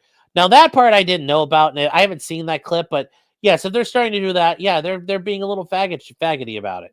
And I will say that clip they showed of like, well, we don't have no lawyers. It's like, yeah, it's not the best idea. That's not the best idea. Get a lawyer. It's not a bad idea. Trump once says, how can they sue for slander at the time they were in government employment? There's no prohibition on that. Like you're slandering or defaming me for something I did in the past. It doesn't matter that it's while you were working for the government. It's, like saying Neil Armstrong didn't land on the moon. If you caused him harm and damage, you could sue him, or he could sue you. He'd be allowed to. You wouldn't be able to say, "Oh, well, he was working for NASA. It doesn't count." No, that doesn't. That's not a barrier there. That's not a barrier there.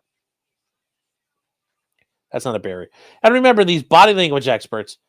Is body language experts a real thing? I think so. The problem is, to be a real body language expert, you need like hundreds of hours of this person acting and how they document, how they handle things, and what do they do, so that way you know what they're like, how they operate. Merely watching a 30-second clip and saying, oh, well, here's how that guy's operating, or what are they doing, that doesn't know it. You need the baseline information. So, and they say that O'Neill initially only owned up to the kill anonymously.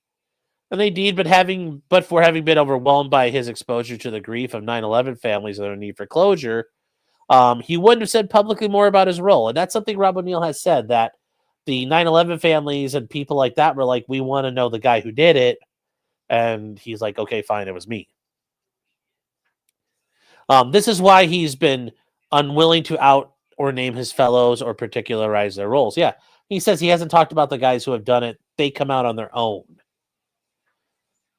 They say his ownership has taken a great place. Following the disclosure, Rob O'Neill has been targeted by Islamic extremists. ISIS sympathizers reported him as a number one target. Well, yeah, I would think that any Al-Qaeda guys would love to kill this dude. Of course they would. They killed the boss. In 2014, NCIS, the Naval Criminal Investigative Service, the people who they launched an investigation in Rob O'Neill for potentially revealing classified information with regard to his public statements. And they say to the extent the defendants rely on the thin read of Matt Bissonnette's book, No Easy Day, which is actually written under a pen name and which diverges from the account given by Admiral McRaven and by O'Neill, it warrants that. And Matt Bissonnette actually went on with Sean Ryan recently. So if you want to hear what Matt Bissonnette had to say on the Sean Ryan podcast, it's very interesting. I actually heard it. It's interesting. It's very interesting.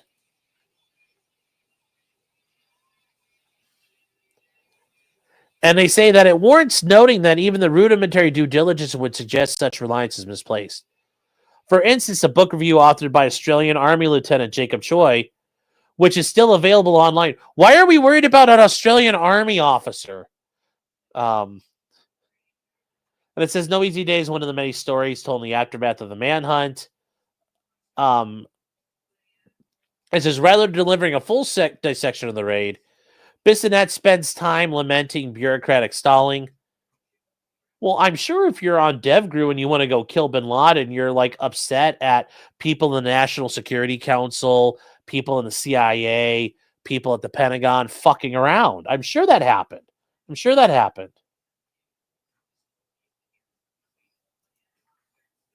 And it says, readers seeking a memoir detailing the tactics of the Bin Laden raid may be disappointed to find the author confirms what the media previously reported. Well, no shit. Like, what do you think he's going to say? Like, no, we did extra stuff. The author has been identified as one of the three assaulters who were the first on the floor to see Bin Laden dead. However, his account has recently been criticized by some of his teammates and a number of Pentagon officials. And they point out Matt's cinematic account was never clear with the DoD, and ultimately Bissonnette was required to give the U.S. government all profits and royalties from the book or any movie rights as a result of violation of NDAs. And that is why you have to clear your books and disclosures ahead of time. The government, or you can be like John Bolton, you get charged criminally for it.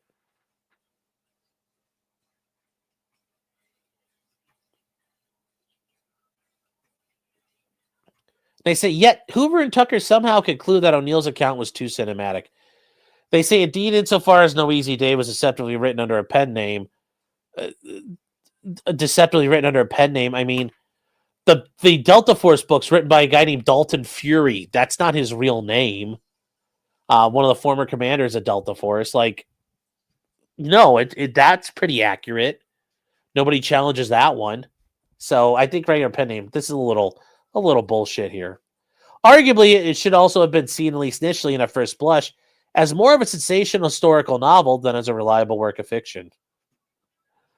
Now, notice they're talking shit about Matt Bissonnette, but they're doing it in a document, so you kind of get some leeway there. They say, in summary, given that Bissonnette originally wrote her pseudonym, it appears there are insufficient grounds for challenging O'Neill's credibility without more. It does not justify accusing him, particularly when his account is corroborated by the mission commander, Admiral McRaven. And McRaven has consistently maintained O'Neill delivered the fatal shot, and has noted that no official briefing has ever disputed that. And it says, while officials have disapproved of O'Neill's public revelation about the mission, it remains that Admiral McRaven, who oversaw the raid, has consistently confirmed O'Neill's account. At no time has the Department of War, as is known today, or the Department of Defense, as it was known then, ever said otherwise. Yes, but the DoD is never going to come out and get involved in that. So the unfounded and defamatory claims that O'Neill is a liar and a fraud have damaged his reputation and career. Specifically, they have reduced his speaking engagement opportunities and negatively impacted his business ventures. They acted in a knowing and malicious manner, likely to be injurious to his reputation. The actions were outrageous, irresponsible, and despicable. So the intentional actions of the defendants caused Rob O'Neill to suffer a loss of his reputation, spoil his brand, loss of income and revenue, shame, mortification, and immense psychological and physiological harm. In addition to embarrassment after being subjected to the false and egregious statements. Okay, now this is where, like, if you're quoting the Bible here, it's like this is what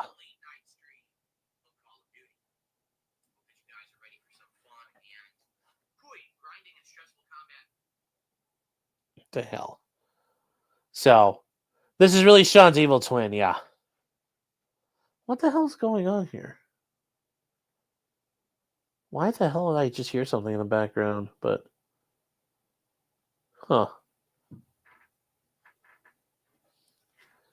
they say, since time immemorial has been understood that a good name is rather to be chosen than great riches.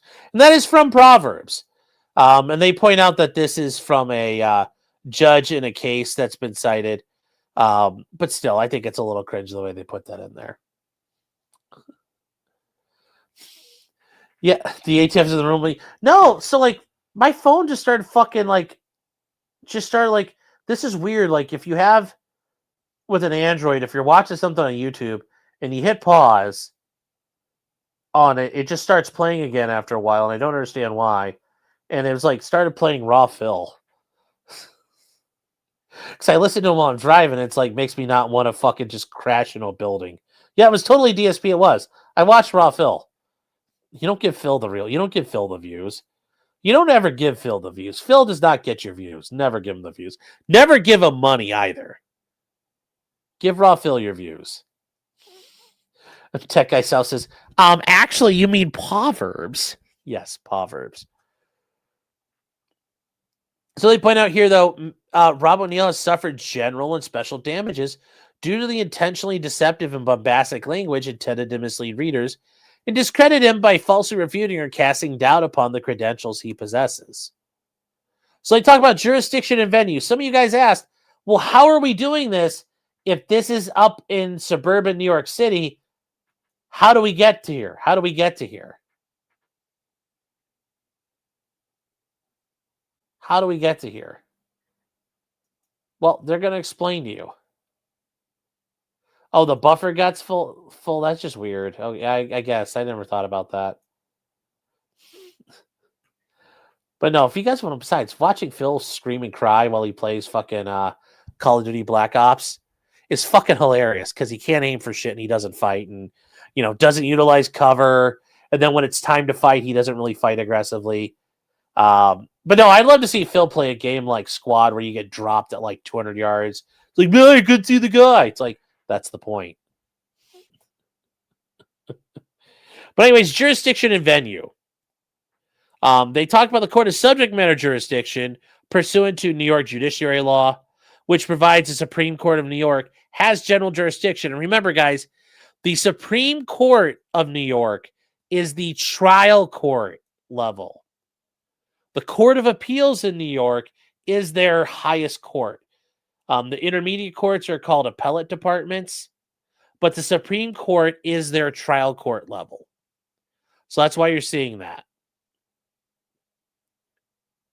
Now, they say venue is properly laid in this court as Rob O'Neill is a resident of Westchester County.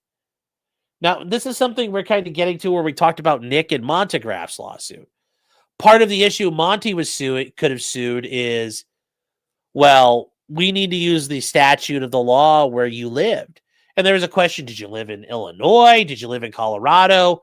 And that wasn't clear because Monty was suing in Minnesota and Nick was seeking to use Colorado law. So that is a similar issue here of, let's say you could do it that way. But Rob is saying, nope, I live in New York. I want this under New York law. Additionally, the New York laws allow for the place of the trial shall be the county in which a substantial part of the events or omissions giving rise to the claim occurred. They say at all times, referenced herein, Rob O'Neill was and is still an individual residing in the state of New York and Westchester County. Now, we're not worried about where these guys all live. These guys all live in Florida. That's not really relevant here, but they are out-of-state plaintiffs or out-of-state defendants. What we want to get to is how do you get to these guys having jurisdiction over them? That's the critical thing here. Because like I said, I'm not worried about all of this and how this works. They point out that these guys are all referred to as the defendants or the defendant LLCs, and then their individual capacities. Now, they go forward and they address all of this here. But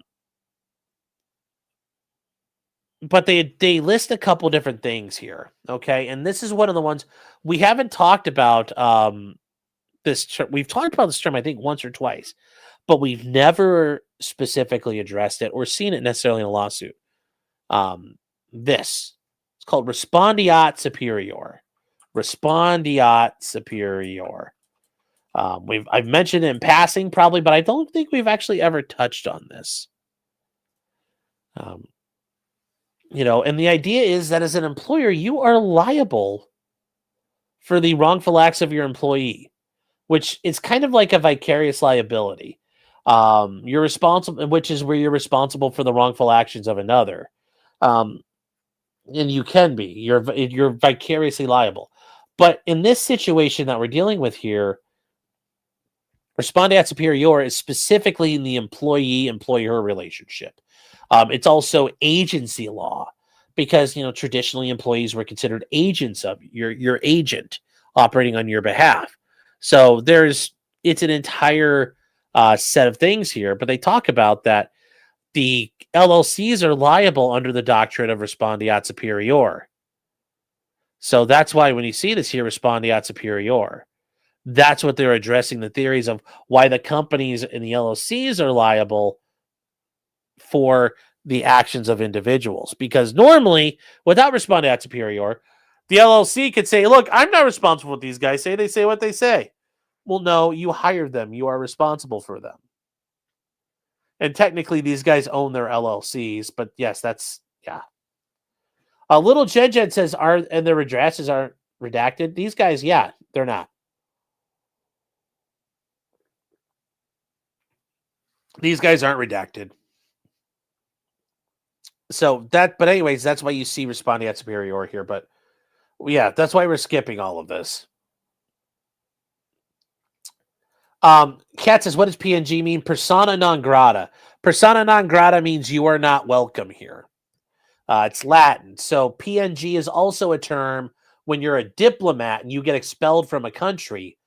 You're declared PNG, persona non grata, person not welcome.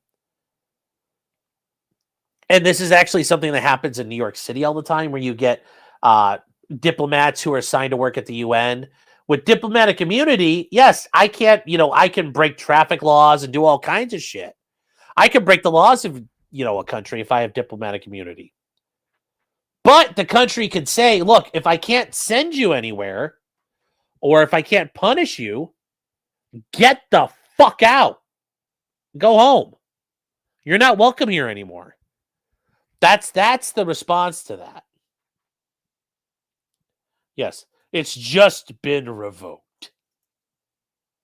So that's why in Lethal Weapon, that is a bit of a bastardization of the, yeah.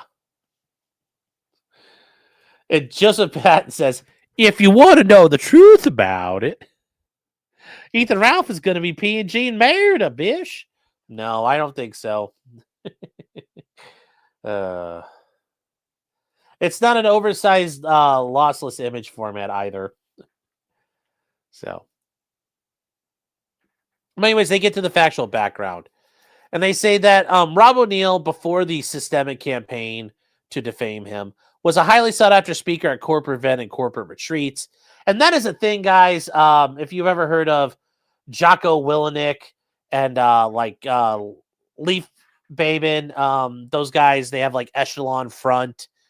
these corporations like bringing in the special forces dudes and like you're gonna be I was an operator killing terrorists. You're an operator you're in the boardroom, and they lap this shit up, and these guys make a killing off all this stuff. There's a lot of money to be made in being a corporate speaker and corporate retreats, and when I had to figure out how to kill this guy, I had to think outside the box. When you're writing your TPS reports, you also have to think outside the box.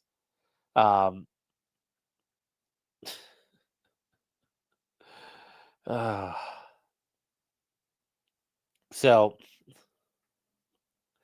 just so you know, that is like a thing there. That is a thing there. They say he's also a major news media contributor and author and television personality. It's such a large grift, but man, they can make bank. Yeah, it's such a cringe grift, but it is. Yes. Yep, it is. And if you guys want an interesting thread to read, go read the thread on Kiwi Farms about all the they have like a whole thing about different special warfare operators and like JSOC and special force. Like a lot of these guys have like issues. And like John McPhee's one of them.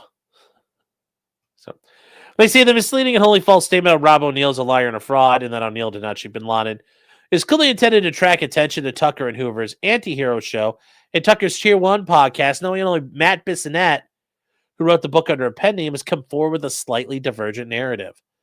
Likewise, Arnett's wild and false accusations about supposedly burner phones is of the same ilk. And it says that knowing all letters were sworn to secrecy, Tucker, Hoover, and Arnett set out to besmirch and destroy, and I'm sorry, we got to who Arnett is. James Andrew Arnett, also known as Jimmy Arnett, is an employee of Counterculture Incorporated. So that's one of the companies here. I think that's one of Tyler Hoover's companies here. So that is and here's Counterculture. They host and sponsor the AntiHero podcast. Brent Tucker is an officer of it, and Tyler Hoover is believed to be the president and or founder of it. So that's who that is. And he's been on the show, and they're saying, yeah.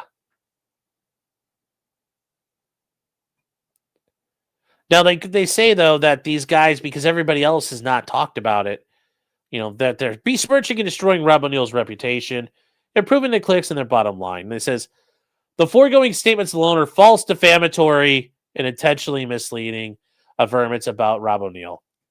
They say these personalities portray their malice by repeating and republishing debunked lies about Rob O'Neill that have been refuted by Admiral McRaven, who is responsible for the mission. Each jot of each sentence drips with the malice and disdain held by the defendants toward Rob O'Neill and instructs a reckless disregard of the truth. And it says even rudimentary due diligence would have afforded the publishers of these clips and YouTube hit pieces with information. Rob O'Neill has laid plain in his report on what transpired when DevGru took down Bin Laden. Admiral McRaven has confirmed O'Neill's rendition. And they say it is this, in the face of the same accusing Rob O'Neill of lying, is it just rank speculation or simply a reckless disregard for the truth? It is a clear-cut case of malicious cherry-picking to go forward. And here's what they point out here. There are some statements made. This one was made on August 9th, 2023. Where they said Rob O'Neill, who did not kill Bin Laden, and I'd be as big a liar as Rob O'Neill. And that is a clip out there that is actually, and the way they say it is rather humorous.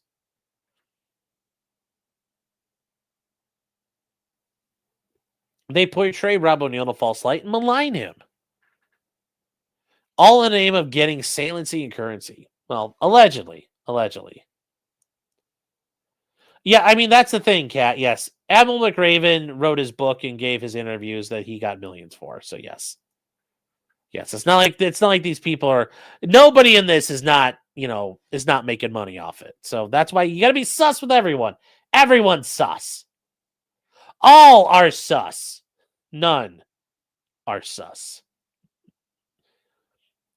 They say on their podcast, these individuals present themselves as experts and state opinions as established facts. Their audience accept these assertions based on the host's purported credentials, while many of the claims are unverifiable conjecture. And it says, While Matt Bissonnette may have had a right to publish a divergent point of view, contrary, and it may have been fair game for Hoover and Tucker to rebroadcast the same, they had no right to call Rob O'Neill a liar and sully his reputation simply because Matt Bissonnette felt the team or someone else writing point should have been given more credit for the kill when in fact no one has ever disputed that O'Neill issued the coup de grace. It's funny because they say this, but they also said in the other breath up here, when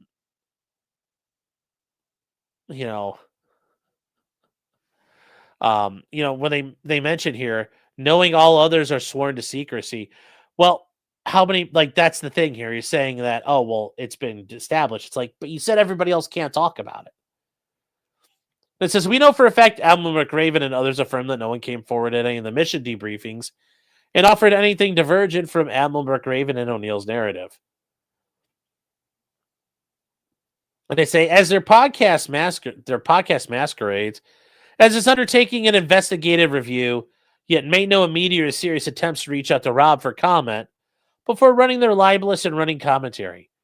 They said not only did the podcast not round out their coverage with a request for comment from McRaven or from other team members like Will Chesney or blank, but they also admitted any reference to the Admiral's public statements confirming O'Neill deserved credit, thereby establishing a malicious disregard for the truth and intent to discredit and pillory Rob O'Neill.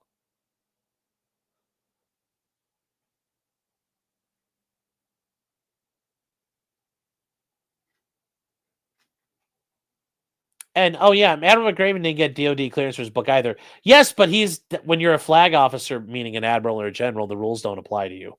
That's how that works. But there's also here,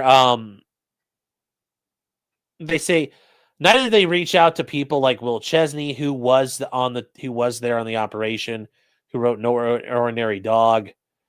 It stands by Rob O'Neill's professionalism, his integrity, as do other guys, blank, blank, blank, and blank, blank. It says, well, most members of the team clearly prefer anonymity. Those who have come forward, like the Admiral, and remember, all they can cite is the Admiral, nobody else. They really can't. They vouch for Rob O'Neill's honesty and integrity and have indicated that O'Neill's narrative was never refuted in debriefings close in time to the mission. So what talking about with debriefings is the DOD, their chain of command, and the CIA would sit these guys down in a room and say, what happened? They get all interviewed individually. They'd be interviewed as a group. And they would talk through, okay, I got off the helicopter. I went to the door on the right as part of the plan. Bob put a charge on the door blew open. I went into the first room. And these guys are trained to do that. You have to be able to recount your steps. So he's like, I then turned right and I went into the next room. And we cleared that room. Inside the room, there was a guy who had a gun, and we shot him, and he was holding a pistol. And there were other people in the room who were unarmed, and we secured them. And then I moved on to the next room, and in the next room, there was nobody there. And then I moved on to the next room. And before I could move on to the next room, there a guy showed up in the hallway in pajamas holding an AK-47, and I went, pew, pew, pew. And then I went and I moved forward, pew, pew, again into him. And then I went into the next room. They have to recount for all of that. So that's why they talk about with the debriefings. These guys have had to discuss at length what happened. We can't prove Osama Bin Laden did it. Oh. Yeah.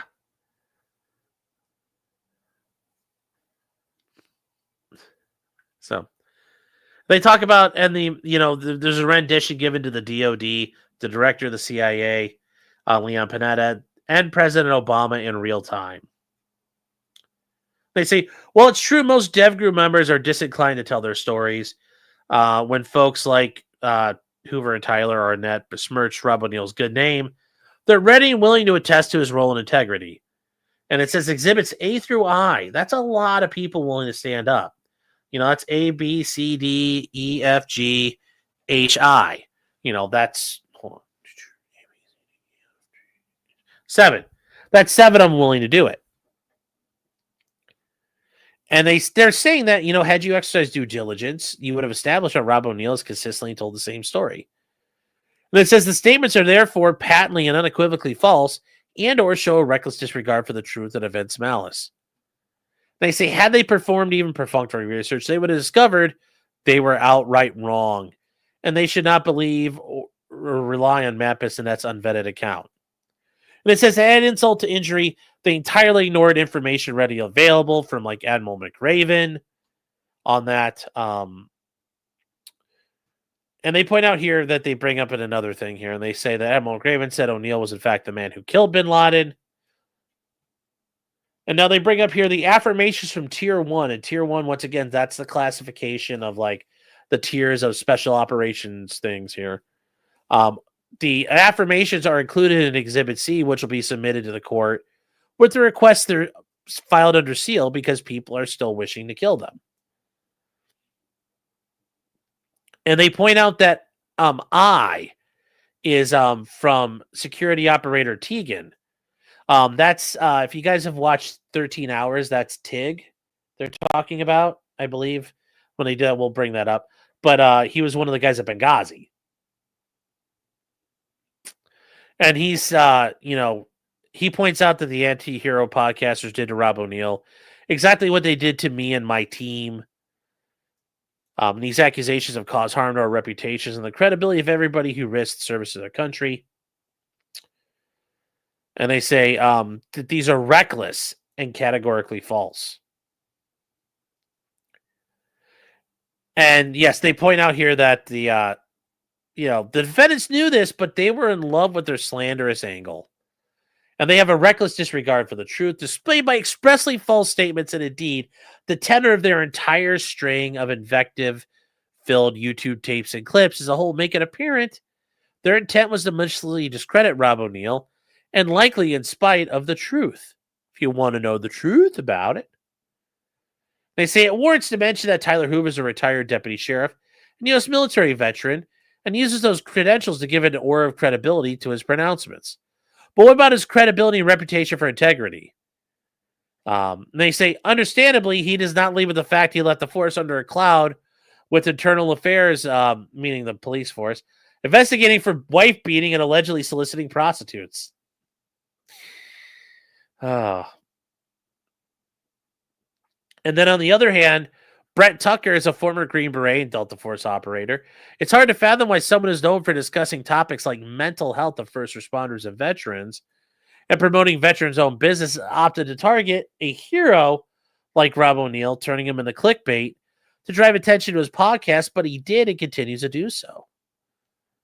They say at no time after these allegations did O'Neill ever authorize or consent to disclosure of these false statements or the dissemination, publication, or exploitation of YouTube tapes in any manner whatsoever.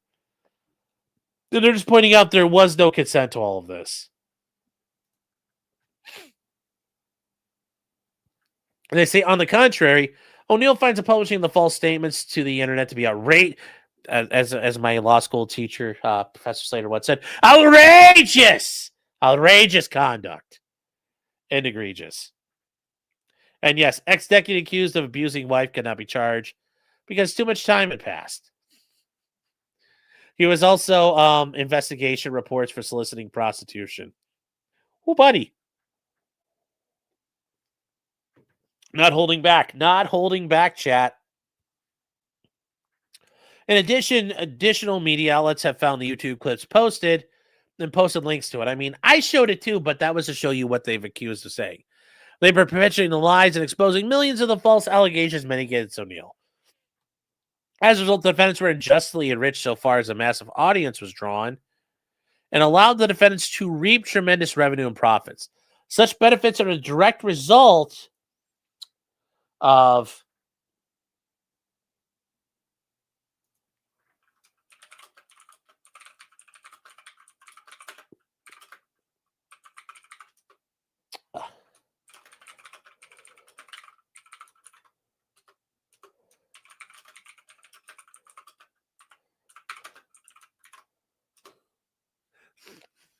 oh my God, you guys are going to love some changes to the potentiallycriminal.com website here soon. These are hilarious. So sorry. I'm just like, oh my God, they're so cute. They say as a natural foreseeable consequence, Rob O'Neill's goodwill and brand have been damaged. His name, image, identity, and persona have been and continue to be diminished. And they talk about here, but not limited to the posting, publication, distribution, and dissemination of false statements, which have been received unfavorably by the public and by the podcast's negative portrayal of Rob O'Neill. And it says, Rob has worked tirelessly over the course of many years to develop his brand and legacy. He continues to suffer tremendous psychological distress and embarrassment. Yeah, I mean, that part is probably true. He's suffering distress and embarrassment and having to deal with this shit. It happens to everybody. Even like some of the most dangerous people to ever walk the face of the earth. And whether or not you think Rob O'Neill killed Bin Laden, Rob O'Neill has killed a fuckload of people. I guarantee you that much. And if he didn't kill a fuckload of people, he was involved in operations that led to a bunch of people getting fucking snuffed out. So Rob O'Neill is not, like I said, he's one of those guys. He could carry around a bad motherfucker wallet, and I'd be like, yeah, that makes sense. Even without the Bin Laden thing, he would be able to carry around a bad motherfucker wallet. So they argue that they existed a knowing or manifest disregard of the falsity of the statements here. They say had the defendant simply researched, they would have realized they would never have said anything. And they say that, unless these guys are enjoined and restrained, they will continue to publish and disseminate these podcasts. These are false, defamatory, and libelous statements. And you're like, what exactly did they say? Well, here we go. So what did the defendants say and when did they say it? Some of this is provided by way of backgrounding of context to later statements. And then much of it, despite the initial dates, have been subsequently republished by defendants, thereby refreshing it for purposes of the statute of limitations. And that's true, guys. Even if you say something 5 years ago, it's defamatory. If you keep bringing it up and you keep restating it, you're always renewing the statute of limitations because now you've just said it again. So that's a new offense. It's very much you can have multiple counts of defamation. You can have multiple counts of defamation. You can keep basically you're hitting refresh on it, and it keeps surviving. Keep surviving. So they talk about on August 9th, 2023, and that's part of the reason why they give you that preview, because immediately when you come down to here, you're like, wait, that's a long time ago. There's no way this is still valid. Yeah, the statute of limitations would definitely be over by now.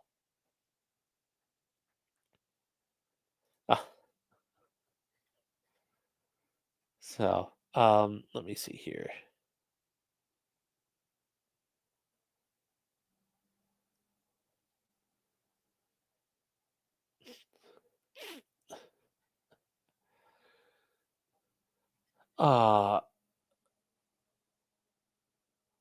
DSP versus Asmongold is going to be interesting. Yeah, well, if it happens, it doesn't look like it's going to happen. I think Asmongold got bored with it already, which is funny because DSP is now all sad. So, anyways, this is it says here's what they say. So Brent Tucker says, besides the Rob O'Neill who didn't kill Bin Laden, he didn't kill Bin Laden. It is the worst kept secret in all special ops. Besides, I am not going to say, oh, yeah, I was on the mission. I'd be as big a liar as Rob O'Neill. He says, I worked with a lot of these guys, still friends with some of them, specifically I'm a Wet Squadron. I was a Navy SEAL. The Red Squadron guys whose mission it was, and you never meet one and you go, hey, Rob O'Neill, and they go, oh, yeah, he's great. He's a great guy who killed Bin Laden. They won't do it. They'll either be very professional about it and be like, yeah, I know the guy, which is all you need to know about what someone thinks about a guy. Or they may say it, I kind of wish that community would finally do something about it and come out more publicly and denounce that they're a very professional community as a whole, and they're too professional to do it, but we all know. And they talk about, this is republished as late as June of 2025, and the following, and they say, there's a clip from a Rob O'Neill interview with a different person, and it says, Rob says, I want 2 more. He had already taken a shot before I got there. And they say, your man? Yeah. He's like, my guy took a shot up the stairs, and I don't, that's for him to tell his story. And this is Brent Tucker's reacting to this clip. He says, I don't know. That's his story to tell. That's his story to tell. I don't know. That's probably, or he'll say it this way. He'll probably tell that story differently. That's his story to tell. And he says, I've never been confronted about a story of mine on target. Meaning on target means like while they're pulling an operation. And not just said, that's how it happened. I've never left that wiggle room to go, well, but he may have a different story. And as a Delta Force operator, he would have done similarly highly classified, very sensitive operations too. He says, it almost seems as if he doesn't think Red's even going to talk, but just in case Red talks, here's the disclaimer. And he says, I have the disclaimer right now. Now, again, he is so confident on everything. But when it comes to Red at this moment in several interviews, he gets very wishy-washy and leaves the door open for controversy. It says that's Red's story. He may have a different story. And it says, why would he have a different story, Rob? You're right behind him. You're the two-man, according to you. You guys should have had the same story. We're not talking about you two splitting off and going into different directions. You two are looking at the same thing at the same time in a small stairwell, which is only one way to look. And you think about it. That part is, his argument is you guys are in a stairway. And a stairwell is a hallway that goes, and you think about it.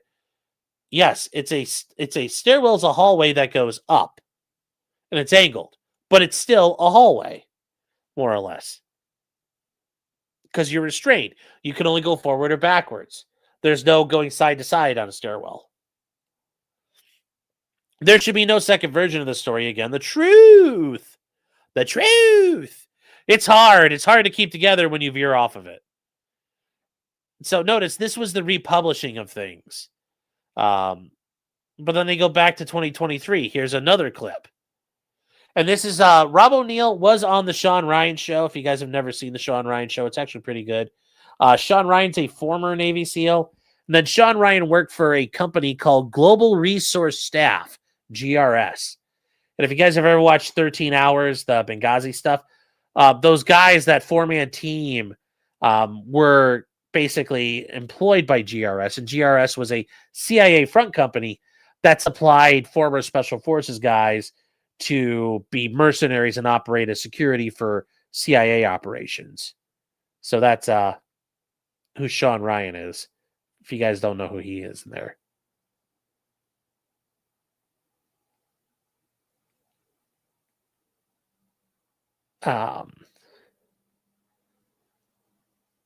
You got to show chat the animations you sent me. I will. I definitely will. They're so cool. They're so cool. And it says, Sean Ryan's like, so you knew him? Rob's like, right away.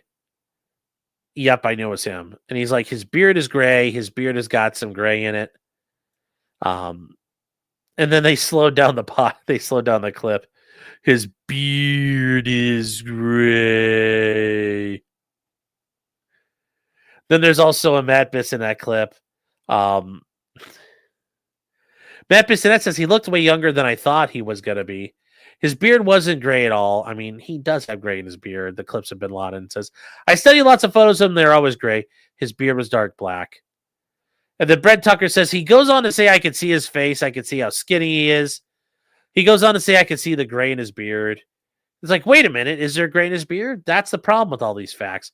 Matt Bissonette, for absolutely no reason, has already said he had a jet black beard. But I say no reason.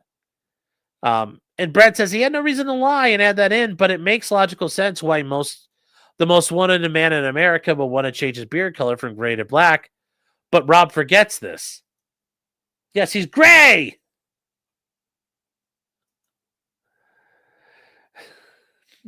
He's gray. He's Grecian. He's just for men.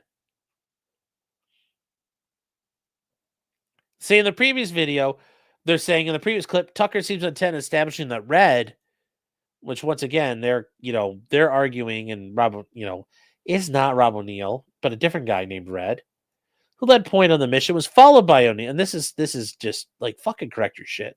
Was followed by O'Neill, who was right behind him at every step, And so at the time of the kill, there should be no divergence in the story, except for the fact there's a guy standing fucking in front of you shooting.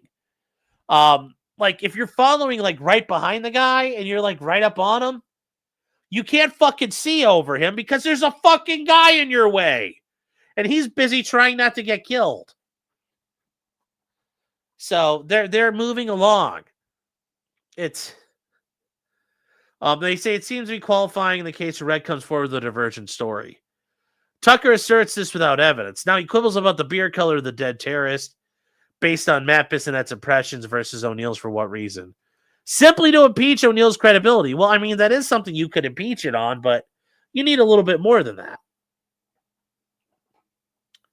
They say if Tucker's position is that Red should be credited with the kill and that O'Neill simply triple tapped the already mortally wounded terror chief, what does that have to do with the terrorist's beard color and specifically O'Neill's capacity to recall his details versus Matt's impressions? Well, I mean, everything goes towards credibility. If he's wrong about this, he's wrong about other things. So this is a little bit of a cope here by Rob's attorney. It's a little cope here by Rob's attorney. No, not Red from Shawshank. Yeah. Poor old Andy and me. We fast roped out of that Black Hawk. It hit the target so fast. You know, as Andy said, get busy breaching or get busy dying. So this shows malice. They talk about again on September 1st. Another AntiHero podcast dubbed yet again Rob O'Neill, The Web of Lies. The following was released. And they show another Sean Ryan clip. And Rob says, one of my guys came up to me and said, are you good? And I said, no. What are we supposed to do now? And he said, now we find the computers. And that's the thing. If you guys watch Zero Dark 30, that is really what happened. Like, as soon as they killed Bin Laden, they were like, okay, great. He's dead. We confirmed it's him.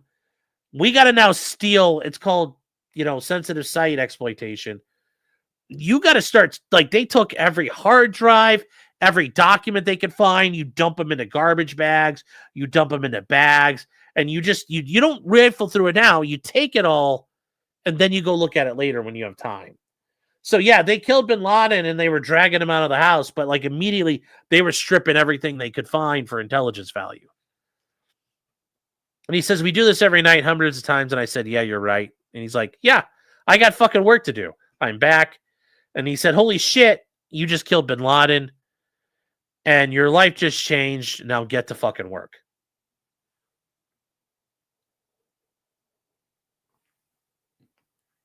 So.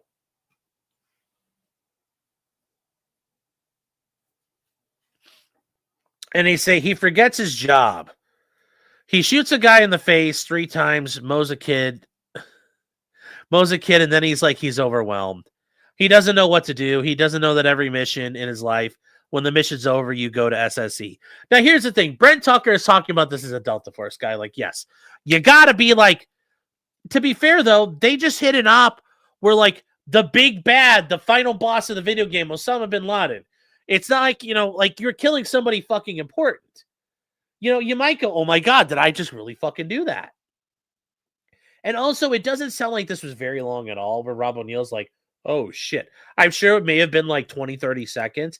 It wasn't like Rob O'Neill was sitting there for like 20 minutes on the stairs going, oh my God, I just killed the bad man. No. But yeah, like you can get overwhelmed, but that's part of like at these levels, these guys are trained. You always have to keep moving, keep doing stuff. The clock's always ticking. Like this situation in Pakistan. They were down the road from the Pakistani West Point. There were a lot of military units in the area. They were actually concerned they would have to kill or fight the Pakistani military. So what were they doing? That like, we got to fucking get this done now. We got to run. So yes, Brent Tucker's correct. You start SSE.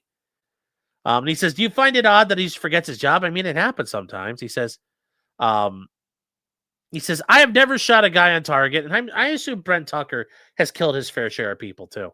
I've never shot a guy on target and had one of my lower IC men come up to me and like, you good?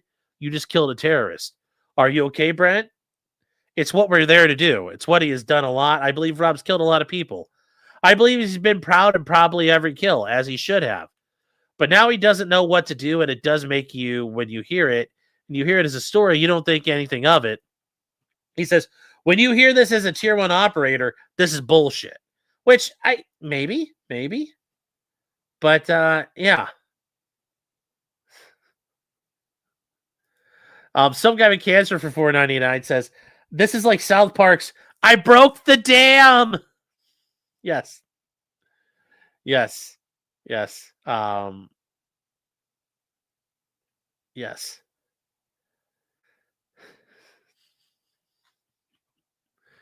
They say, so what are defendant's critics? What are defendant critics up to with this line of inquiry? The supposed disbelief that O'Neill would have been momentarily phased after killing this enemy of the state responsible for killing thousands of Americans would have been momentarily unsettled just because he's a tier 1 operator is patently absurd.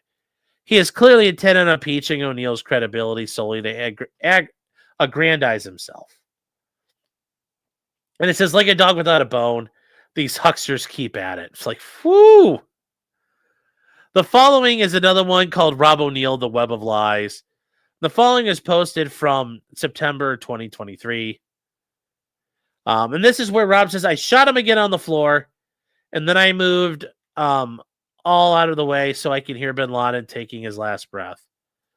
And this is, when I mentioned that, guys, that whole idea of the anchor shot.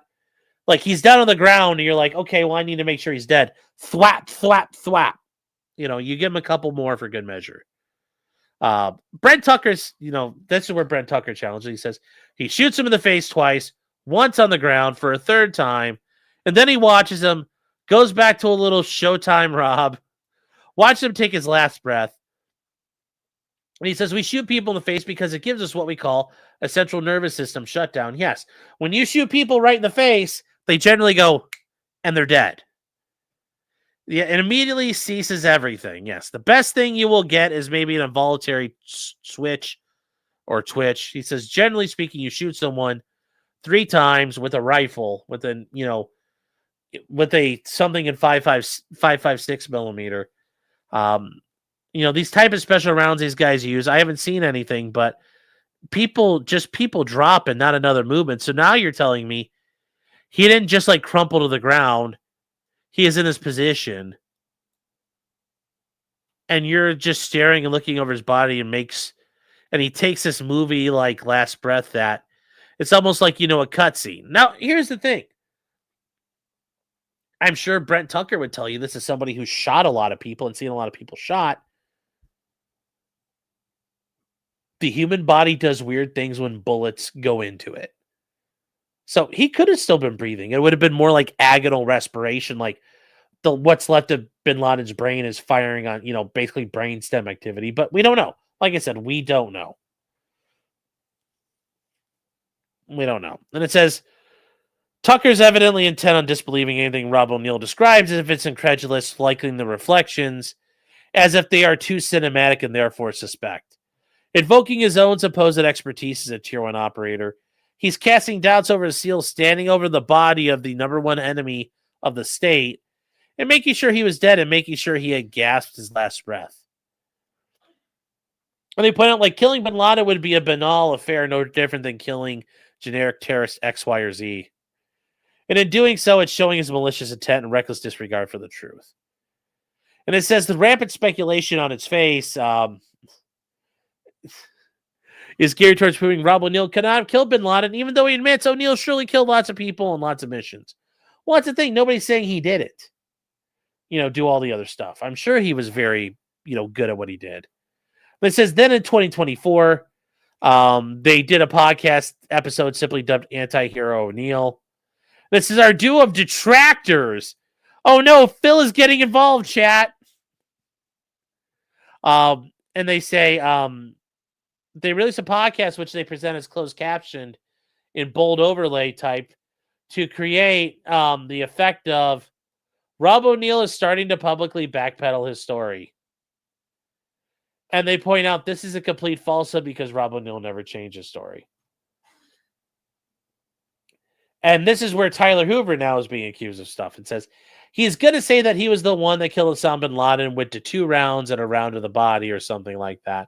Was very specific with his rounds. Now he's going on an outlet saying his team killed and that he shot Osama bin Laden.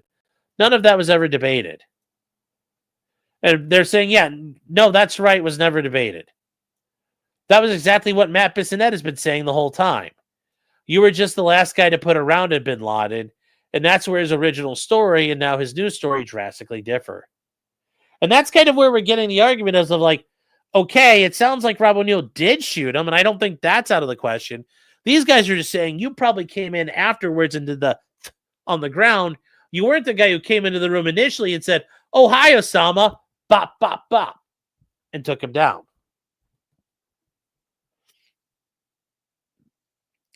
And they say the co-hosts are consistent in one regard. They show a lack of reckless disregard for the truth. They reference Rob having shot bin Laden in the face at the time they seemingly cast doubt on this historical fact. By making it sound incredulous, he would have stood over the slain terrorist and watched his last breath before that. That Rob is momentarily befuddled after the weight of this momentous kill set in. And like I said, I could see that. And it says, they say now Hoover misrepresented Rob being magnanimous and crediting his team with being part of the kill, while referencing the fact that he shot bin Laden as somehow publicly backpedaling or drastically different. They say creating the impression that Rob O'Neill's a liar and Rob O'Neill's effectively guilty of his species of stolen valor. It said this is both untrue and highly offensive and designed to sully the reputation. And it says, in a point of fact, Rob O'Neill has always given his entire team credit, from the CIA agents who found bin Laden to the pilots that flew them to and from Pakistan, to the president for choosing DevGru to eliminate the terrorists, to Admiral McRaven, and of course, every member of the team working together to kill the man responsible for September 11th. Yes. Mike Jin Lucien says, yes, DSP got 4th place at killing Osama bin Laden.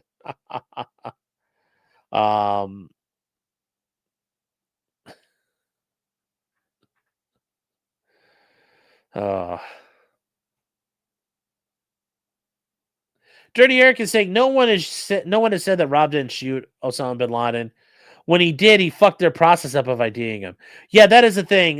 When they tried to identify bin Laden, well, they couldn't because his face was all blown up. But they had to, bring him back for positive ID anyway.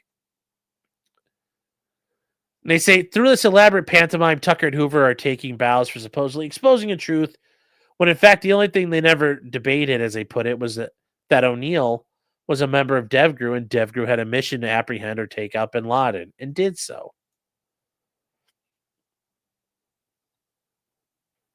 And they say it's equally true McRaven and graduated him for the kill. They say, in short, they've exposed absolutely nothing except for their jealousy. And they say, since they were not lucky enough to go on such an august mission, however laudable their service may have been, they now resorted to slandering and besmirching the character of an American hero with silly little petty jabs and jousts and innuendo and unearned invective that collectively cast Rob O'Neill in a false light, based on no hard evidence, while turning their assault on him into a cottage industry. It seems that they attach undue meaning to the fact that when writing an autobiography about this mission, or being interviewed about it, he would focus more on his role, since that is what his folks wanted to hear about. And they say, however, in all his public engagements, such as those as a keynote speaker, he routinely talks about the importance of teamwork, team members, and planning. Rudimentary due diligence would disclose this fact. And that is something I have seen. I have seen a couple of public speaking engagements Rob O'Neill has had. He is very much about, teamwork, making the dream work. And that goes also to his public speaking when he's doing, corporate retreats. It's about working as a team and how you handle all of that. So, yes, he's a keynote speaker. And it says, right after they did all of this, they engaged in malicious schadenfreude, relishing in the fact that because of relentless attacks and his business reputations followed. And they overlaid a photo of Rob O'Neill's mugshot. Rob O'Neill got I'm pretty sure Rob O'Neill got a DUI or something. So, but they point out that Rob O'Neill's back in the news. And Rob says, because of an allegation like this, I've lost a ton of business and now it's just dried up. And they point out that the clip came right when we did this, where Brent said, Delta Force calls out Rob O'Neill.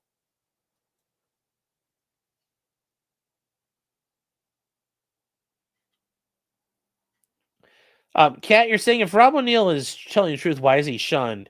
I don't know that he's specifically shunned, but there could be a bunch of different reasons for everything. I mean, if you go read about it, like the entire special forces community, like the people that are like prominent out there, they're all fucking like lol cows and drama people. Like, it's actually not uncommon. Like, it's not an uncommon thing that they act like mean girls in high school. So it's not really a unique thing.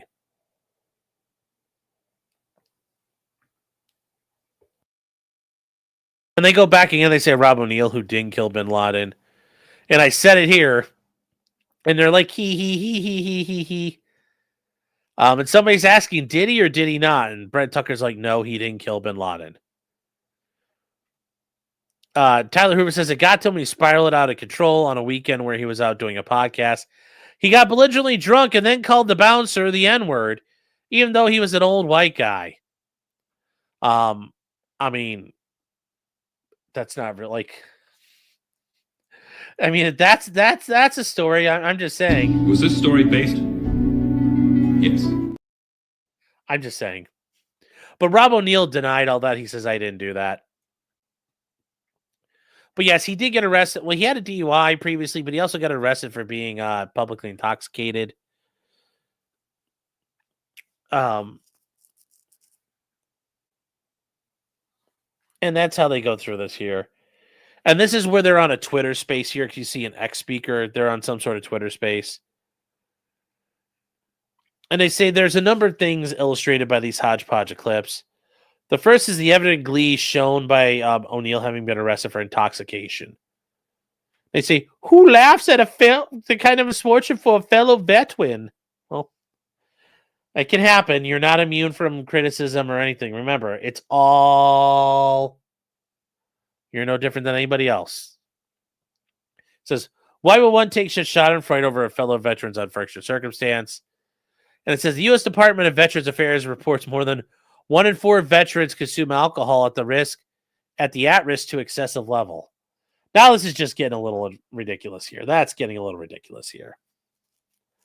This alone demonstrates malice towards O'Neill. More importantly, the host gleefully linked their previous statements with O'Neill's spiraling out of control, meaning they think that this is all affecting him. And it says, putting aside the 25% of veterans drink to excess, who would not feel depressed and crestfallen if individuals outside of their reach were falsely sullying your good name, besmirching you, and you could not easily set the record straight because everyone on the relevant mission was sworn to secrecy. How do you prove a negative? Yes, he's spiraling, chat. So it says in June of 2025, they reaffirmed the mendacious. Remember, we heard about that word in the Fannie Willis case, the odor of mendacity. The mendacious and unfounded nonsense. You know, this attorney broke out the fucking thesaurus. They referenced an earlier podcast. They talked about the web of lies here. And this is just like, work on your formatting, bro. This is just a disaster. But they republished the defamations. You see June 5th, 2025. So they're back in time now. They say, the position betrays his jealousy and malice he feels for Rob, the reckless disregard for the truth. He's okay with operators claiming kills based on pink mist, even if the kill count is inflated, but somehow Rob's integrity and honesty is fair game for exactly seeing how he calls a kill went down. And they also acknowledged that Tucker and Hoover acknowledged they grew their podcasts on Rob O'Neill's back. Well, yeah, they're talking about him, but yeah. And he says, I'll tell you why I put it up for discussion. We started doing some of these episodes before Rob. The standards are the standards, but it's different once you walk down that road and you feel the same massive amount of backlash that comes with telling the truth. You know, it's like, but we survived Rob O'Neill because, like you said, it was a 50-50 about people saying, like, why do it? Why start the drama? Why are you guys doing this? And they talk about, yeah, he's an American hero, and, 99% of what he did was fucking amazing and better than most men. And we just happen to talk about one thing, why. And they point out here that Mike Doe says it's on him. Why it's on him, to me, it's on him not to. Not to take that point 100% and turn it to shit.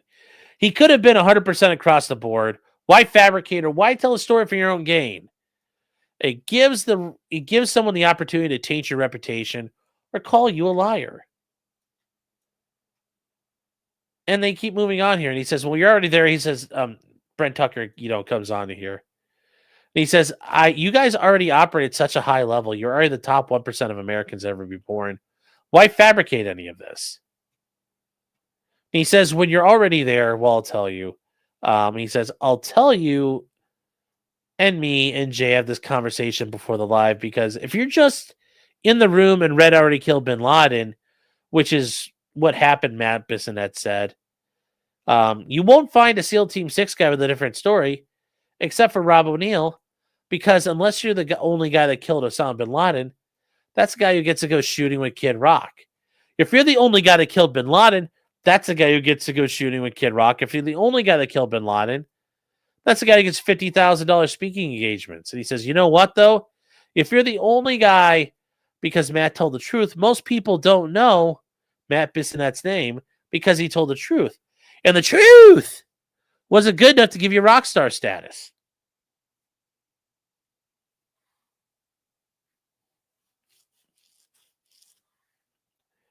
And he says the guy, and this is Brent Tucker again, ultimately. We're just getting into the things here. He says the guy who actually shot Osama Bin Laden and the guy you've been lying about for years taking his glory. And he says, and that this isn't the guy that I think you want to start poking openly, because that'll be the last speaking engagement you get. Well, there you go. That doesn't sound great, does it? No, it sounds pretty fucking bad. It sounds pretty fucking bad.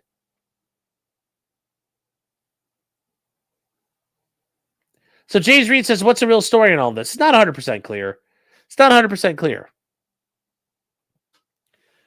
And then Tucker ignores the fact that the point man, the guy who's in the front of that stack of guys going up the stairs, threw himself on two of Osama bin Laden's relatives that he believed were wearing suicide vests. Yeah, he jumped on them to protect his buddies. He was therefore preoccupied when Rob saw bin Laden and summarily dispatched him. It is as if these self-described Tier 1 operators have never heard of the fog of war. They say from time to time they acknowledge the stellar record of valor, and he has no doubt many kills under his belt, and he must know he has been awarded 54 medals. And they say, yet based on a book published under a pen name which describes a slightly divergent takedown, they take that as gospel.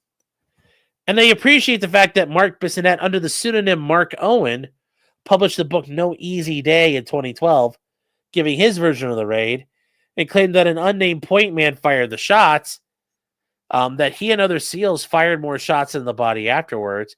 It's noteworthy that Bissonette faced a criminal probe, and he had to forfeit the millions of dollars from the book to the government.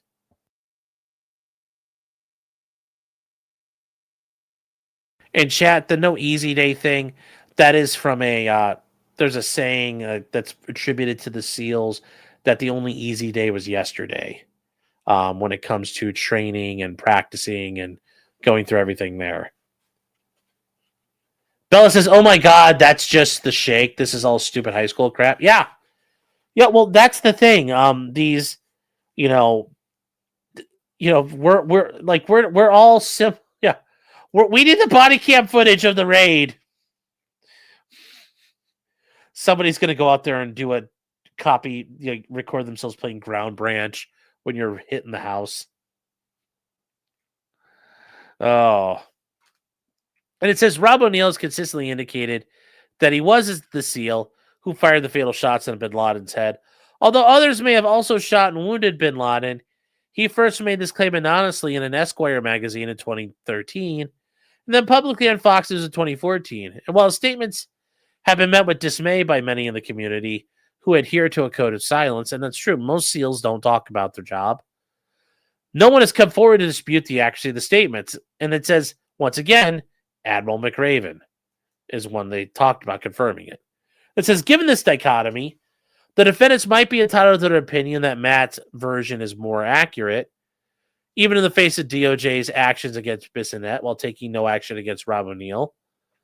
But it is malicious, reckless, and offensive to impugn the integrity and call him a liar in the face of a wall of evidence that indicates he is telling the truth. And any divergence is simply a function of the fog of war. And it said, had this been limited to one occurrence instead of a campaign, perhaps the plaintiff would have forgone the instant suit. If this is just one time, you probably wouldn't have a cause of fucking action anyway. However, the malice and recklessness of repeated occurrences now must be answered. He's seeking satisfaction, good sir.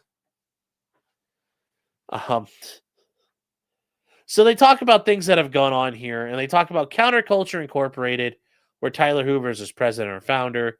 On their Instagram on September 29th, it featured an image of Rob O'Neill overlaid with text, "Is it him?"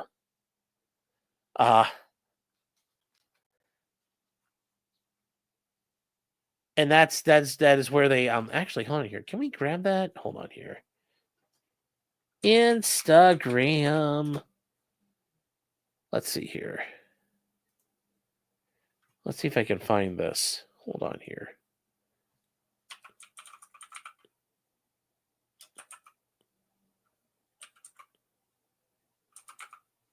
Counterculture Incorporated. Okay, I think we got this here.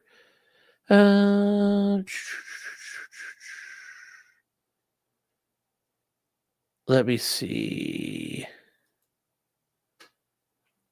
What day? Oh, okay. We gotta go. I gotta go back a ways here, chat. Let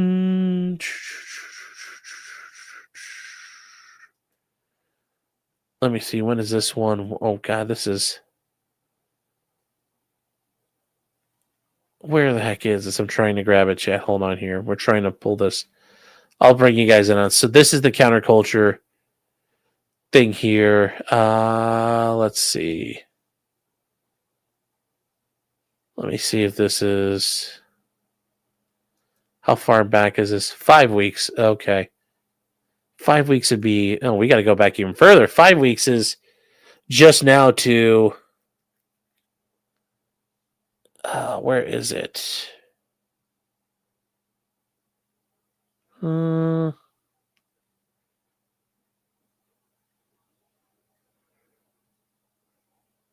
come on. It's got to be right there.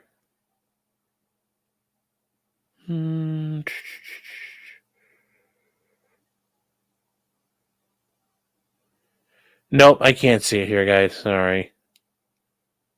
So, Bill says, so Matt Bissonnette has 3 books in his own website on the subject. Oh yeah, there's more than guys who have made their bones about what they've done. It's not uncommon at all. It's not uncommon at all. There's all kinds of books about this stuff. Yep. Yeah, I can't find it, chat. Sorry, we're gonna have to suffer. Gonna have to suffer. We can't find it.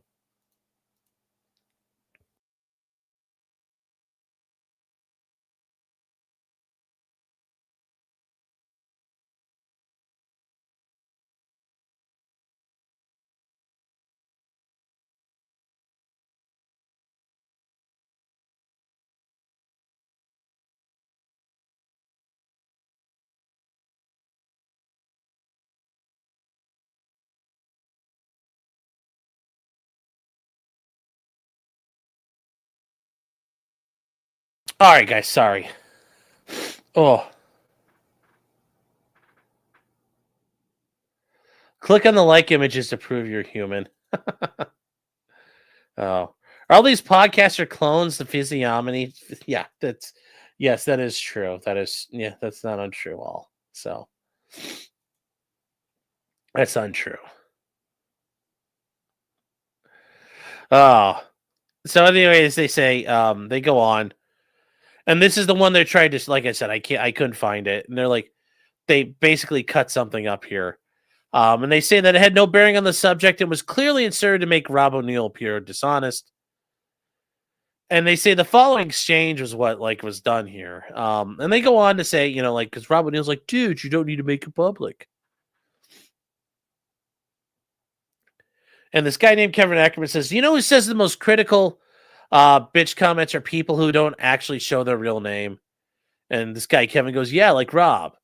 And Jimmy Arnett goes, that's Rob O'Neill. He says, I'm sending you the link of my Instagram. You can come on right now. Say, Rob O'Neill got his burner account, which we know it was him, by the way. Rob, if you're watching IP addresses, I know how to do those. And they're claiming that Rob O'Neill's got like a Finsta that he uses to watch around on. Yeah, so wait, Kid Rock killed Bin Laden? Shh. Conspiracy there. Conspiracy, sir. Yes, Kid Rock killed him with a rock. And they say, I can tell if it's coming from the same device, the two different social media accounts, but it's coming from the same IP address. That's never been confirmed. So. And it says there can be no benign explanation for accusing man of making not as post to your YouTube podcast. What don't I prove except to vilify him and strip him the honors? And they say, insofar, this counterculture was founded by Tyler Hoover. It appears to be owned by him, and counterculture motifs have appeared on the AntiHero podcast. And it's all part of the campaign to sully Rob O'Neill's reputation. They say, in any case, shortly after this broadcast, the AntiHero duo had a parting of ways. This happened close in time to stories about Tyler Hoover being investigated for domestic violence and soliciting hookers. Brent Tucker's first broadcast, hosted on October 23rd, was centered on why they broke up and then on his routine slandering of none other than Rob O'Neill. And this podcast was made under the banner of the Tier 1 podcast, portions of which are below. And he says, I know everyone's going to want me to tell a lot of the details concerning Tyler, but I've done this consistently, whether it be Rob O'Neill or Tim Kennedy. I've had conversations with everyone I've never had a beef with. I've always left personal conversations to be personal, and I just believe that's how it is. But in this instance, I do believe that's not enough, and people want sort of answers. So they say, in short, he knew that his solo podcast, bringing up his bizarre preoccupation with Rob O'Neill, in of which speaks volumes for itself. I'm surprised they didn't say stalker child. Yes. Enjoy your time in prison, stalker child. And then, yes, Brent says, I'd be remiss if I didn't mention a tie for third or top three. It said Tim is what it means Tim Kennedy. But exposing Rob O'Neill and Tim Kennedy, it's like what we're known for. But exposing, I think the truth matters, and I'm really proud of doing that and showing the American public, hey, do you really want to know the truth? It's going to upset you, but do you really want to know the truth? And we caught a lot of flack at the beginning, and then people realized, oh crap, hold on, maybe they're right. I'm also proud of, because people just see the episodes, but they didn't see the research in the hundreds of hours of either phone calls, watching podcasts, reading books. Like the amount of research that goes, hey, if you're going to call out a public figure, you'd better be right, and everything you say better be right. Now, here's the problem. By saying you've done all this, you're going to have to show as part of discovery, what did you watch? How did you organize? What did you do? And if he goes, I actually did look into it, bam, that actually can get Rob over the goal line. So it's really going to come down to what actually happened there.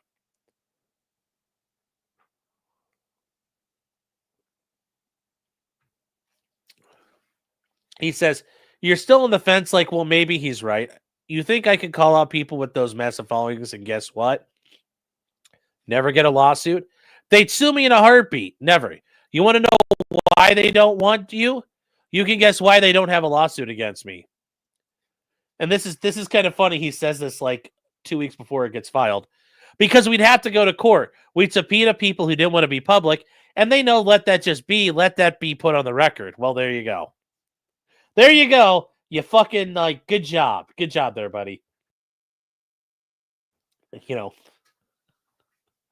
Like that, you don't tempt the fucking fates like that.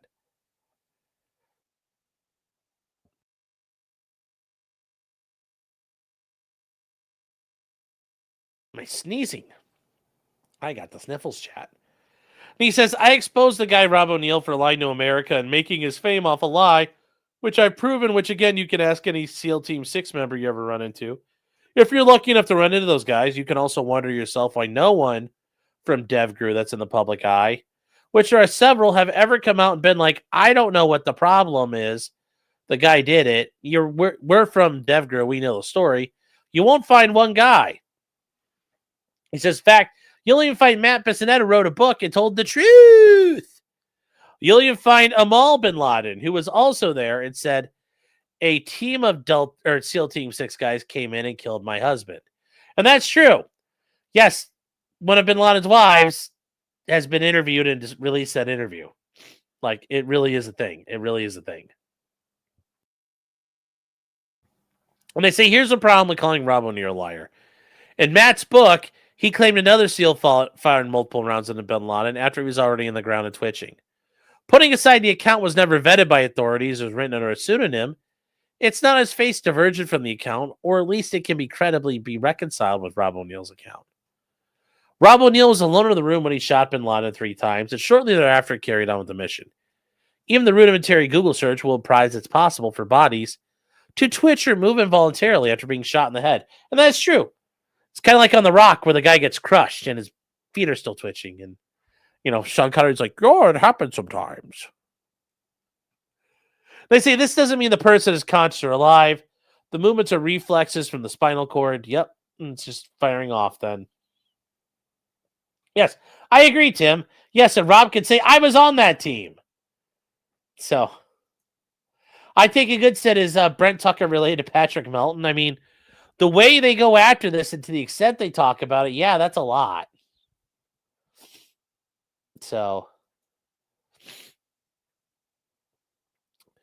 and Eric, the way I understand it, there was like the room and there was the like blanket or curtain, and he went that way to go get the women, and Rob kept moving forward, is I think the way the story is articulated out. So, and they say, here's the rub. Brent Tucker stating with great braggadocio that no DevGru members support crediting Rob O'Neill, but that's blatantly false. Admiral McRaven, who is the DevGru commander, credits him with the kill and has acknowledged that the contemporaneous conclusion he applauded Rob O'Neill with the kill and pointedly no member of the team ever disputed this claim in mission debriefings with the CIA and Pentagon. They say if Brent Tucker had done his due diligence, he would have at least known about the former. And they say in addition, other members of this elite cadre of warriors have indeed to come forward, including Chesney, somebody blank, Corbett, and several other members, including Master Chief Drum, Senior Petty Officer Sheffield, SEAL member Gum, and Lieutenant Commander Larson. And this Master Chief, not like Halo Master Chief, but a guy named Master Chief, tells us, I brought Robert out to help train my SEAL troops shortly after the famous operation, and he briefed us on the mission and specific actions. His story has never changed and has been validated privately to me by those people who were on the mission. So a senior chief petty officer says, a SEAL team leader and on teams on DevGru says, I've known Robert O'Neill personally and professionally for over 20 years, and I can attest that throughout the years, Rob has remained honest and consistent in recounting his experiences. His story has never changed. His integrity, both in and out of uniform, have always been unquestionable. Another guy who's been on the team says, I served every one of my friends who served with Rob at Red Squadron. Speaks to him with admiration. I've watched countless former teammates approach Rob with their children, introducing him as the man who killed Bin Laden out of reverence and pride. And they say, moreover, had he done the research, he would have figured this all out. And they say, since he didn't undertake this due diligence to impugn Rob O'Neill's integrity and professional reputation while promoting his own. And they say that factor in that no one from the Pentagon or Navy or CIA has ever come forward to dispute the account. Well, that's the thing is, though, there's not going to be like a DOD press release going, well, they're going to be like, Rob O'Neill's telling the truth. Like, that's not how it operates. Naval Special Warfare Command doesn't come out and go, well, Yes, our former operator, Rob O'Neill, is telling the truth. That's not how that works. That's not how that works. They point out that still stranger, Rob O'Neill's often stressed it was a team effort, and the mission was a success due to the contributions of the entire team. And they say, in short, Brent Tucker and the companies he owns or controls have not only slandered Rob O'Neill without foundation, they've created the false dichotomy he owes his fame and fortune to a falsehood, when all credible sources that are available say that he did what he said he did. And they talk about also another one of their people, one of the an officer who's in the SEAL teams. It says Rob's actions in Abbottabad stand as one of the most consequential moments in modern special operations history, and I've never encountered a single operator who disputes his courage, resolve, or contributions on that mission. Numerous Tier 1 teammates who served shoulder to shoulder with Rob, Rob's respect for Rob is clear and consistent. And then there's the person that's been redacted saying, Rob is a man of exceptional integrity, professionalism, and dedication to the mission. He says, I can attest without hesitation he's always acted in accordance with his values. They say throughout his year, Rob is a man of character and one whose honesty, courage, and commitment in doing what is right is a strong example for others. Yes. Today I learned that Buzz Aldrin punched Osama Bin Laden. Well, yeah, there you go. They say a further indication is how detached from reality and unhinged Brent Tucker has become in his slanderous moments where his statements, he says, I'm not PNG'd or disowned from my unit, but you're PNG'd from your unit. But you don't want to talk about that, do you? If I was you, I wouldn't talk about it either. He says, let's see if there's anything else he wants to talk about. Or say, oh man, more, Rob. He says, I'm sorry. More, Rob. I was reading and almost hesitate too because there's nothing worth listening to. Well, that's yeah. They say insofar these statements are done, they are demonstrating the various sundry statements that they speak for themselves. Rob's peers say he's a good guy. The rest of the comments by Brent Tucker in his podcast are a supercilious screed against Rob O'Neill. This guy's using the $30 words here. And it demonstrates his deep-seated resentment towards Rob O'Neill for having received a modicum of public recognition.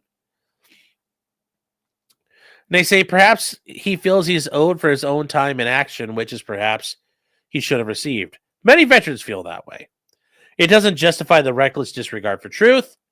So now we get on to what are the causes of action here. Well, the first one's defamation libel against all defendants.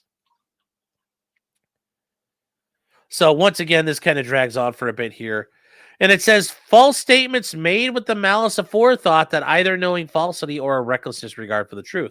Now, Rob O'Neill is a public figure, so you now have to get to the malice standard. Remember, it's not just merely stating a false statement and somebody getting injured by it. Rob O'Neill's a public figure, and they're already acknowledging that because, yeah, he is pretty public. You have to have malice in this. You have to show malice. And they go forward here and they point out what they did and how they talked about it. The second cause of action is defamation or libel per se. And they sought to damage Rob O'Neill's plaintiff and reputation by deliberately posting and containing false statements of being a liar and not of being the SEAL Team 6 operator who killed Osama Bin Laden or who dispatched Bin Laden to hell at the direction of the president. Like, that's kind of a gay way to put it. They say this can all be said about it, that Rob's lying to America and making his fame and fortune off of a lie. Well, yeah, that one's going to be a little tough. These were libelous statements on their face. And yeah, it's all bullshit that they're saying that how they did this. And notice this wasn't brought up earlier at the top, but I was wondering if we were going to find it's the intentional infliction of emotional distress, which this is pretty good that you're intentionally going out and going after the guy. You are intending to cause him psychological harm is what they're arguing here. So They wanted to intentionally damage his reputation and interfere with his well-being. They're saying that, Rob O'Neill did not kill Bin Laden, is therefore a liar, that he's wishy-washy, a third party, has no reason to lie about Bin Laden's beard color. And that's the thing. They're claiming that Rob O'Neill has lied, and they're hitting him and hitting him and hitting him and hitting him and hitting him. They say throughout 2023, they titled their podcast Rob O'Neill, Web of Lies. And they say in 2024, they mischaracterized a reference or a statement as backpedaling in a different story. Later in 2024, they celebrated that his business had been harmed. And in 2025, they refreshed and republished these false allegations. So yeah, that's the bad thing here. And they say subsequent to the publication of this, televised news outlets, including Fox News, canceled and or declined to book Rob O'Neill for segments and or appearances. And additionally, a prominent, lucrative, and important job ultimately failed to materialize. Now, you're going to have to prove that. You're going to have to get those people in to come in and say specifically, we didn't do it because of this or the bad press it was showing. Like, that's going to be actually something there. When you say this, you have to show it. Now, I'm surprised that's not in. That's all in the intentional infliction of emotional distress. This is like tortious interference of a contract, I would argue. This is like tortious interference of business contracts. And they say as a direct result of this, Rob has suffered reputation damage, spoiling of his brand, loss of income and revenue, shame, mortification, and psychological injury, and injury to his mental health. And they say, and this is weird, like they kind of didn't clear it all out of markup. It's like, come on, bro. Gotta proofread this. As a direct result of the conduct, Rob has also suffered and continues to suffer a variety of trauma, including but not limited to sleep deprivation and depression, which plaintiff has been unable to adequately address. Like, you have the ability to get seen. There's a fourth cause of action, tortious interference, prospective business relations. So they go on to interfere with the television outlets, his corporate speaking, and then they intentionally ruined this. They intended to interfere with his business prospects. So what do they want? Demand for a jury trial. They want judgment against each and every person. They want compensatory damages of $25 million. $25 million, chat. That's a lot. Grant punitive damages, other interests authorized by law, grant costs of the suit, and the other relief, which may be proper and just. So there you go. There you go. I mean, I'm not going to lie. Reading it all out like that, I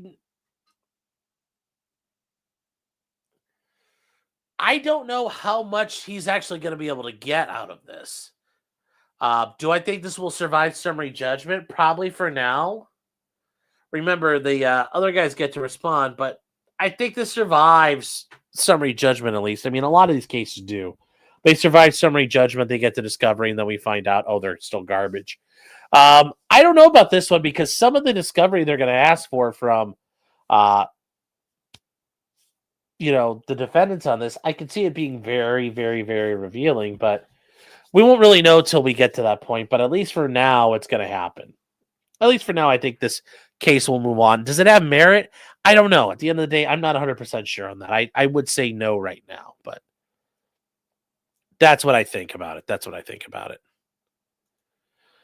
So we got to get to some stuff here. Tyler Kagano for $4.99 says, to quote the Monster Hunter International series by Larry Correia, yes, which is a great series of books, great author, very base guy. He says, evil looms, cowboy up, kill it, and get paid. Linda Richards for $2 says, praying for Nate tonight. Yes, remember, guys, please keep Nate in your thoughts and prayers if you do pray, and if not, just keep him in your thoughts. Going under some critical surgery tomorrow. The Chugi Show for $4.99 says, maybe Nick will expend an olive branch by taking Nate dancing at the Pink Pony Club when he's better. That'd be interesting. Bass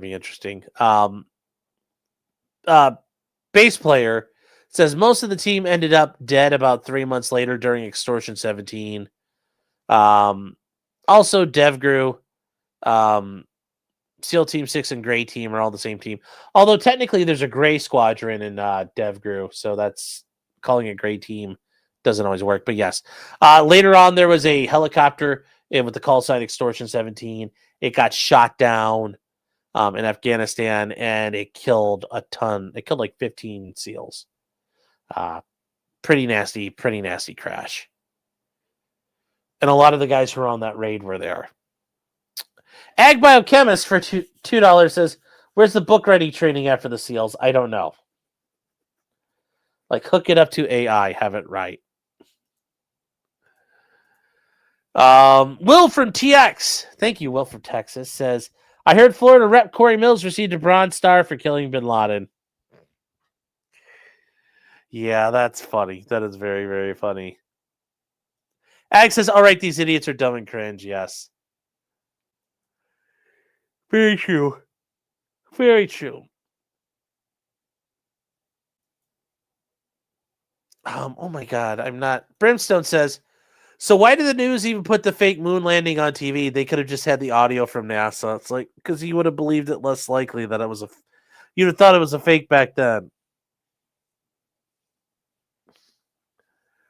Not Kay says they're not in Florida, but he's suing them in a New York local court. Well, the one thing they didn't establish here, and you don't see it listed out in the complaint, is in what way. Basically, their argument is, well, Rob lives in this county, and because the most defamation injury you can suffer is generally where you live, where you are part of the community, because that affects you the most directly. I think their argument is, well, they directed all this to him, and Rob O'Neill lived in Westchester County, so therefore we could sue in Westchester. I mean, that's not a stretch. That's not a stretch there. It's not like they have to go into proving long-arm statutes or anything like that. When you direct defamation at somebody, it's generally you're affecting, like, it's clearly your intent to affect them.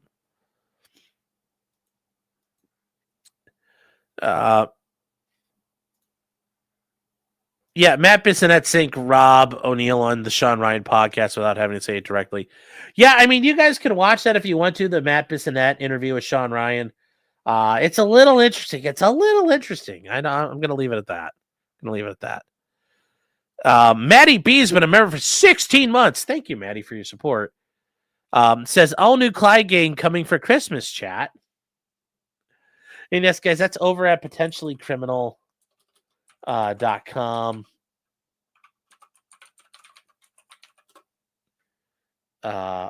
He's working on it right now, so. Oh, did I misspell something? Oh, I did. Yeah, that helps too.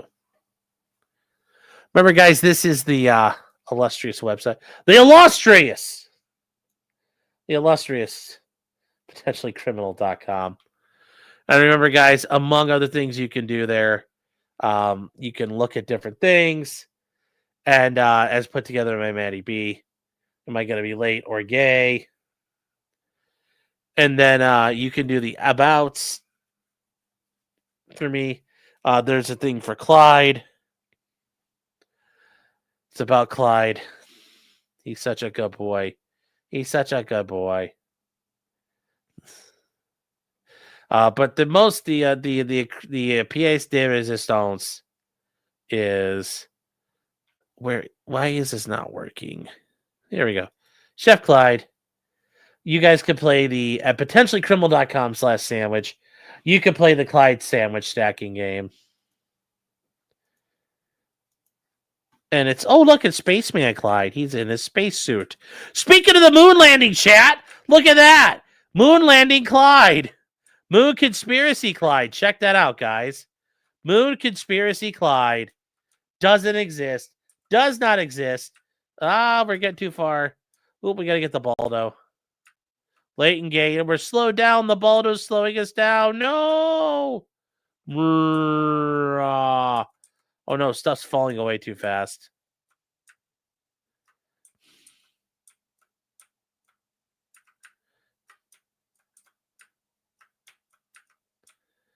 Oh, we gotta get some White Claw in this chat. Here we go. Whoa! Wow, we're going fast. Wow!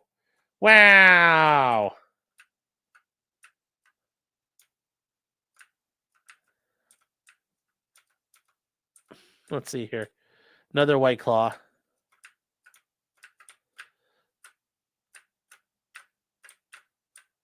Oh, yeah, there we go, chat. There's our score, 49. You could definitely do it. Enjoy yourself. Helping out poor little Clyde. Make the sandwiches. Make the sandwiches. Thank you, Maddie. Phone Punk saying, wasn't Osama Bin Laden a giant weeb who was smoking weed and playing Call of Duty? No. He may have been a weeb. Maybe. I don't know for sure. That'd been funny if they'd done that just to fuck with him. Yes, bass player is saying none of this would be a thing if certain people in the Obama administration kept their mouths shut. That's why they changed their name to DevGru, by the way. No, they've been known as DevGru for a very long time. I mean, they've been known as DevGru for many, many years. Many years. The Kingism is saying, I hear Tim Kennedy still lobbing bags of grenades to this day. Yes. Stabby McStabwood says the only SEAL I like is Don Shipley. Don Shipley is a retired master chief in the SEAL teams, and he spends his he has a YouTube channel, and he spends his time hunting down false bullshit poser SEALs and confronts them many times just over the phone, but sometimes in person. It's actually pretty funny when he does it. He breaks them down so hard. And then the amateur iconoclast says, any truth to the rumors of the SEALs desecrating Bin Laden's body? And that's the reason no photo was released. No, I haven't heard about that, but I have heard, that was their plan anyway. So Jefferson Post says, Bill, do it live. This thing sucks. O'Reilly, yes. David Hinkin. Yeah, hey, David, how you doing? Says, the spoilers, most lawsuits are retarded. Yes. Yes. Jefferson Post says, would the DOD add non-party motions to the suit? Well, once the DOD gets involved, that would go to federal court anyway, but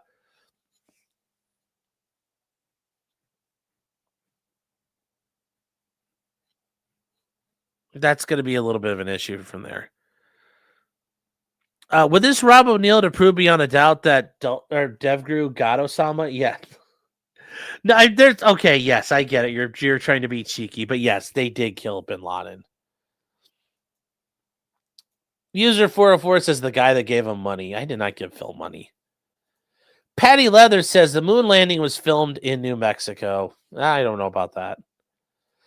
Neutral. Thank you for being here, sir. Says, Sean, I have a criminal procedure midterm tomorrow morning. Wish me your most homosexual luck. Well, good luck. But no, man, good luck, man. Good fucking luck on that. Yeah, I didn't realize another law student here. But yeah, good luck on that shit. Good luck on that. Yeah, good luck, buddy. Some guy with cancer did a briefing. I went to your mom's house. Also, how are you doing, some guy with cancer? Hope you're doing well, man. Keep hanging in there. Enzo says, I want to know what perks Rob O'Neill was using and what was his loadout. I want to get to the top of the leaderboards in my next games. Well, I mean, he was wearing, probably a high cut helmet, probably with some MSA sword-ins on it or Peltor contacts. And yeah, he probably had the $40,000 Pano night vision goggles. So Graham, it's good to see you. He's been a member for 39 months. Says, does the Supreme Court reinstate the Texas redistricting map? I think they're going to have to. I think the Supreme Court will. Because, yes, if you guys weren't aware, federal court said, yeah, this is not allowed, which is bullshit. They're allowed to redistrict. I think that's going to have to get fixed. But 39 months, guys. Holy cow. 39 freaking months. That is so damn long. Over 3 years, man. I just don't understand how some of you guys have been around for that long. It's truly flattering and humbling. Thank you.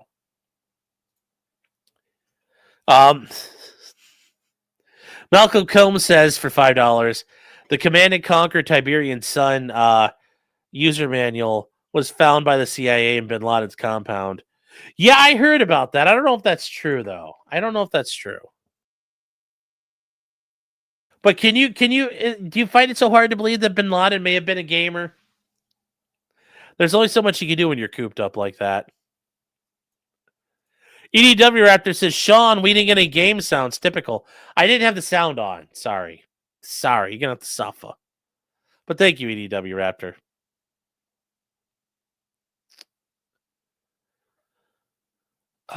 He had one-man army on a danger close. Yeah. I figured he had sleight of hand going. I figured he'd have sleight of hand.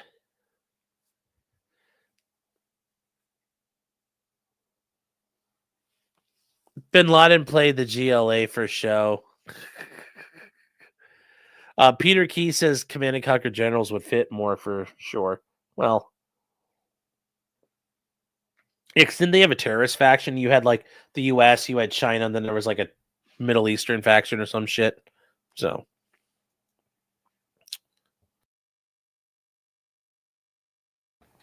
What do you guys?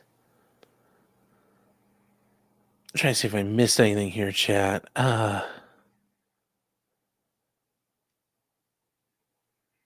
Did they get any DNA samples to prove it was him? I think they did. But yeah, they did a lot of stuff to prove it was him. They got him back to the Indian Ocean when he was put back on a ship and they were, inspecting him.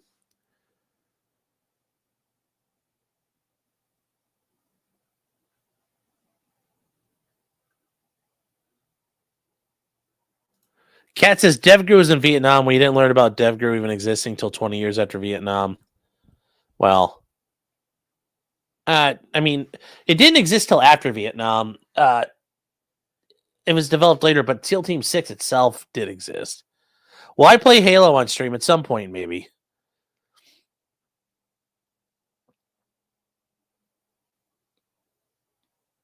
El Augusto says he watched Naruto. And in Guantanamo, Fresh Prince and Harry Potter were the most popular DVDs. Yes, I heard about that part. Yes. They all liked Fresh Prince there. But I'm thinking they had a limited selection of things to operate from. They had Inspector Gadget. Oh.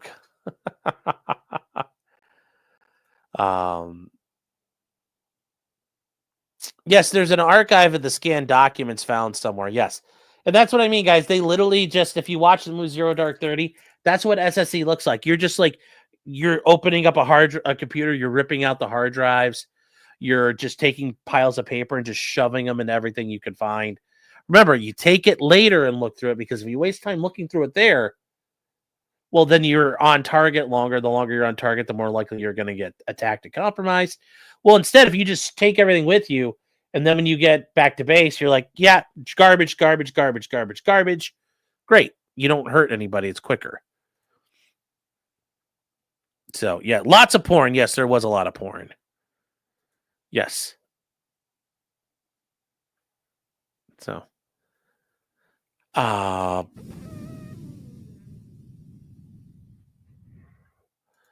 There are kids in Afghanistan that had an American stole my homework as an excuse. Yes, because they just steal all the papers. If they were conducting things, they'd steal it. It's like, but no, I need that. Yes. Oh. Porn doesn't sound very haram. Well, yeah, that's true, though. I mean, they had... Osama Bin Laden liked his porn. The guys there liked his porn. That's not uncommon at all. Yes. Oh, it's technically research material. Yes, that's what we're learning about the evil Americans, the Yankee pig dogs. We have to know your enemy. You have to learn about your enemy. Islam is kind of a gooner and coomer religion, really. Oh, all right, guys. With that said, it is time to end the show. 3 hours. We got through that. Sorry it took a little while, but there's a lot there I thought that was kind of important. And also, I apologize for starting at 8:45. Got a little delayed today getting things caught up. When you go to trial, like, the world stops because you can't really do anything else but that during the day. And then when you get off and you're done, you're trying to answer things. Well, you can't do it later. So,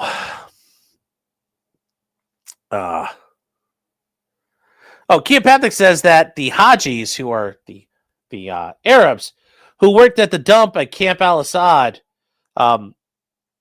would sell your porn back to you. When some pissed off sergeant major confiscated and threw it away. That's galaxy brain thinking right there. That's that meme right there. Totally. So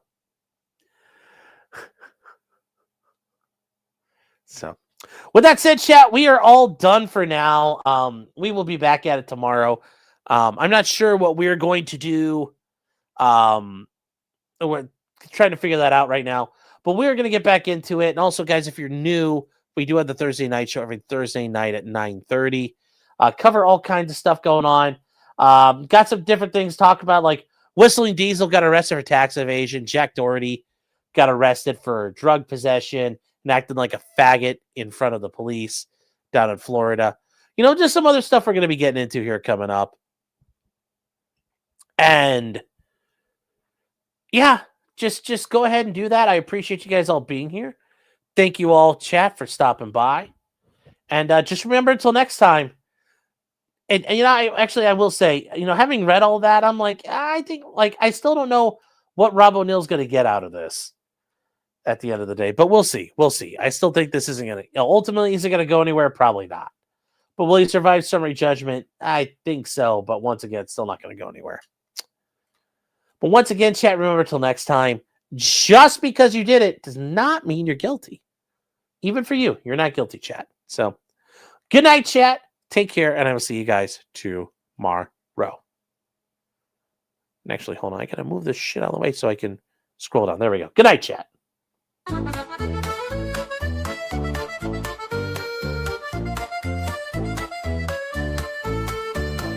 Weapons, blacksmithing, and models of planes, esoteric works, and even some trains. Much merriment had while drinking White Claws, tips on hunting, and even talking the law.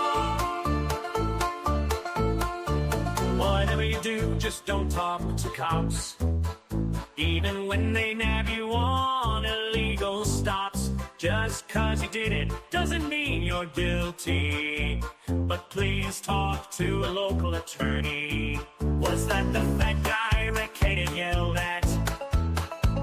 Why, yes, it was.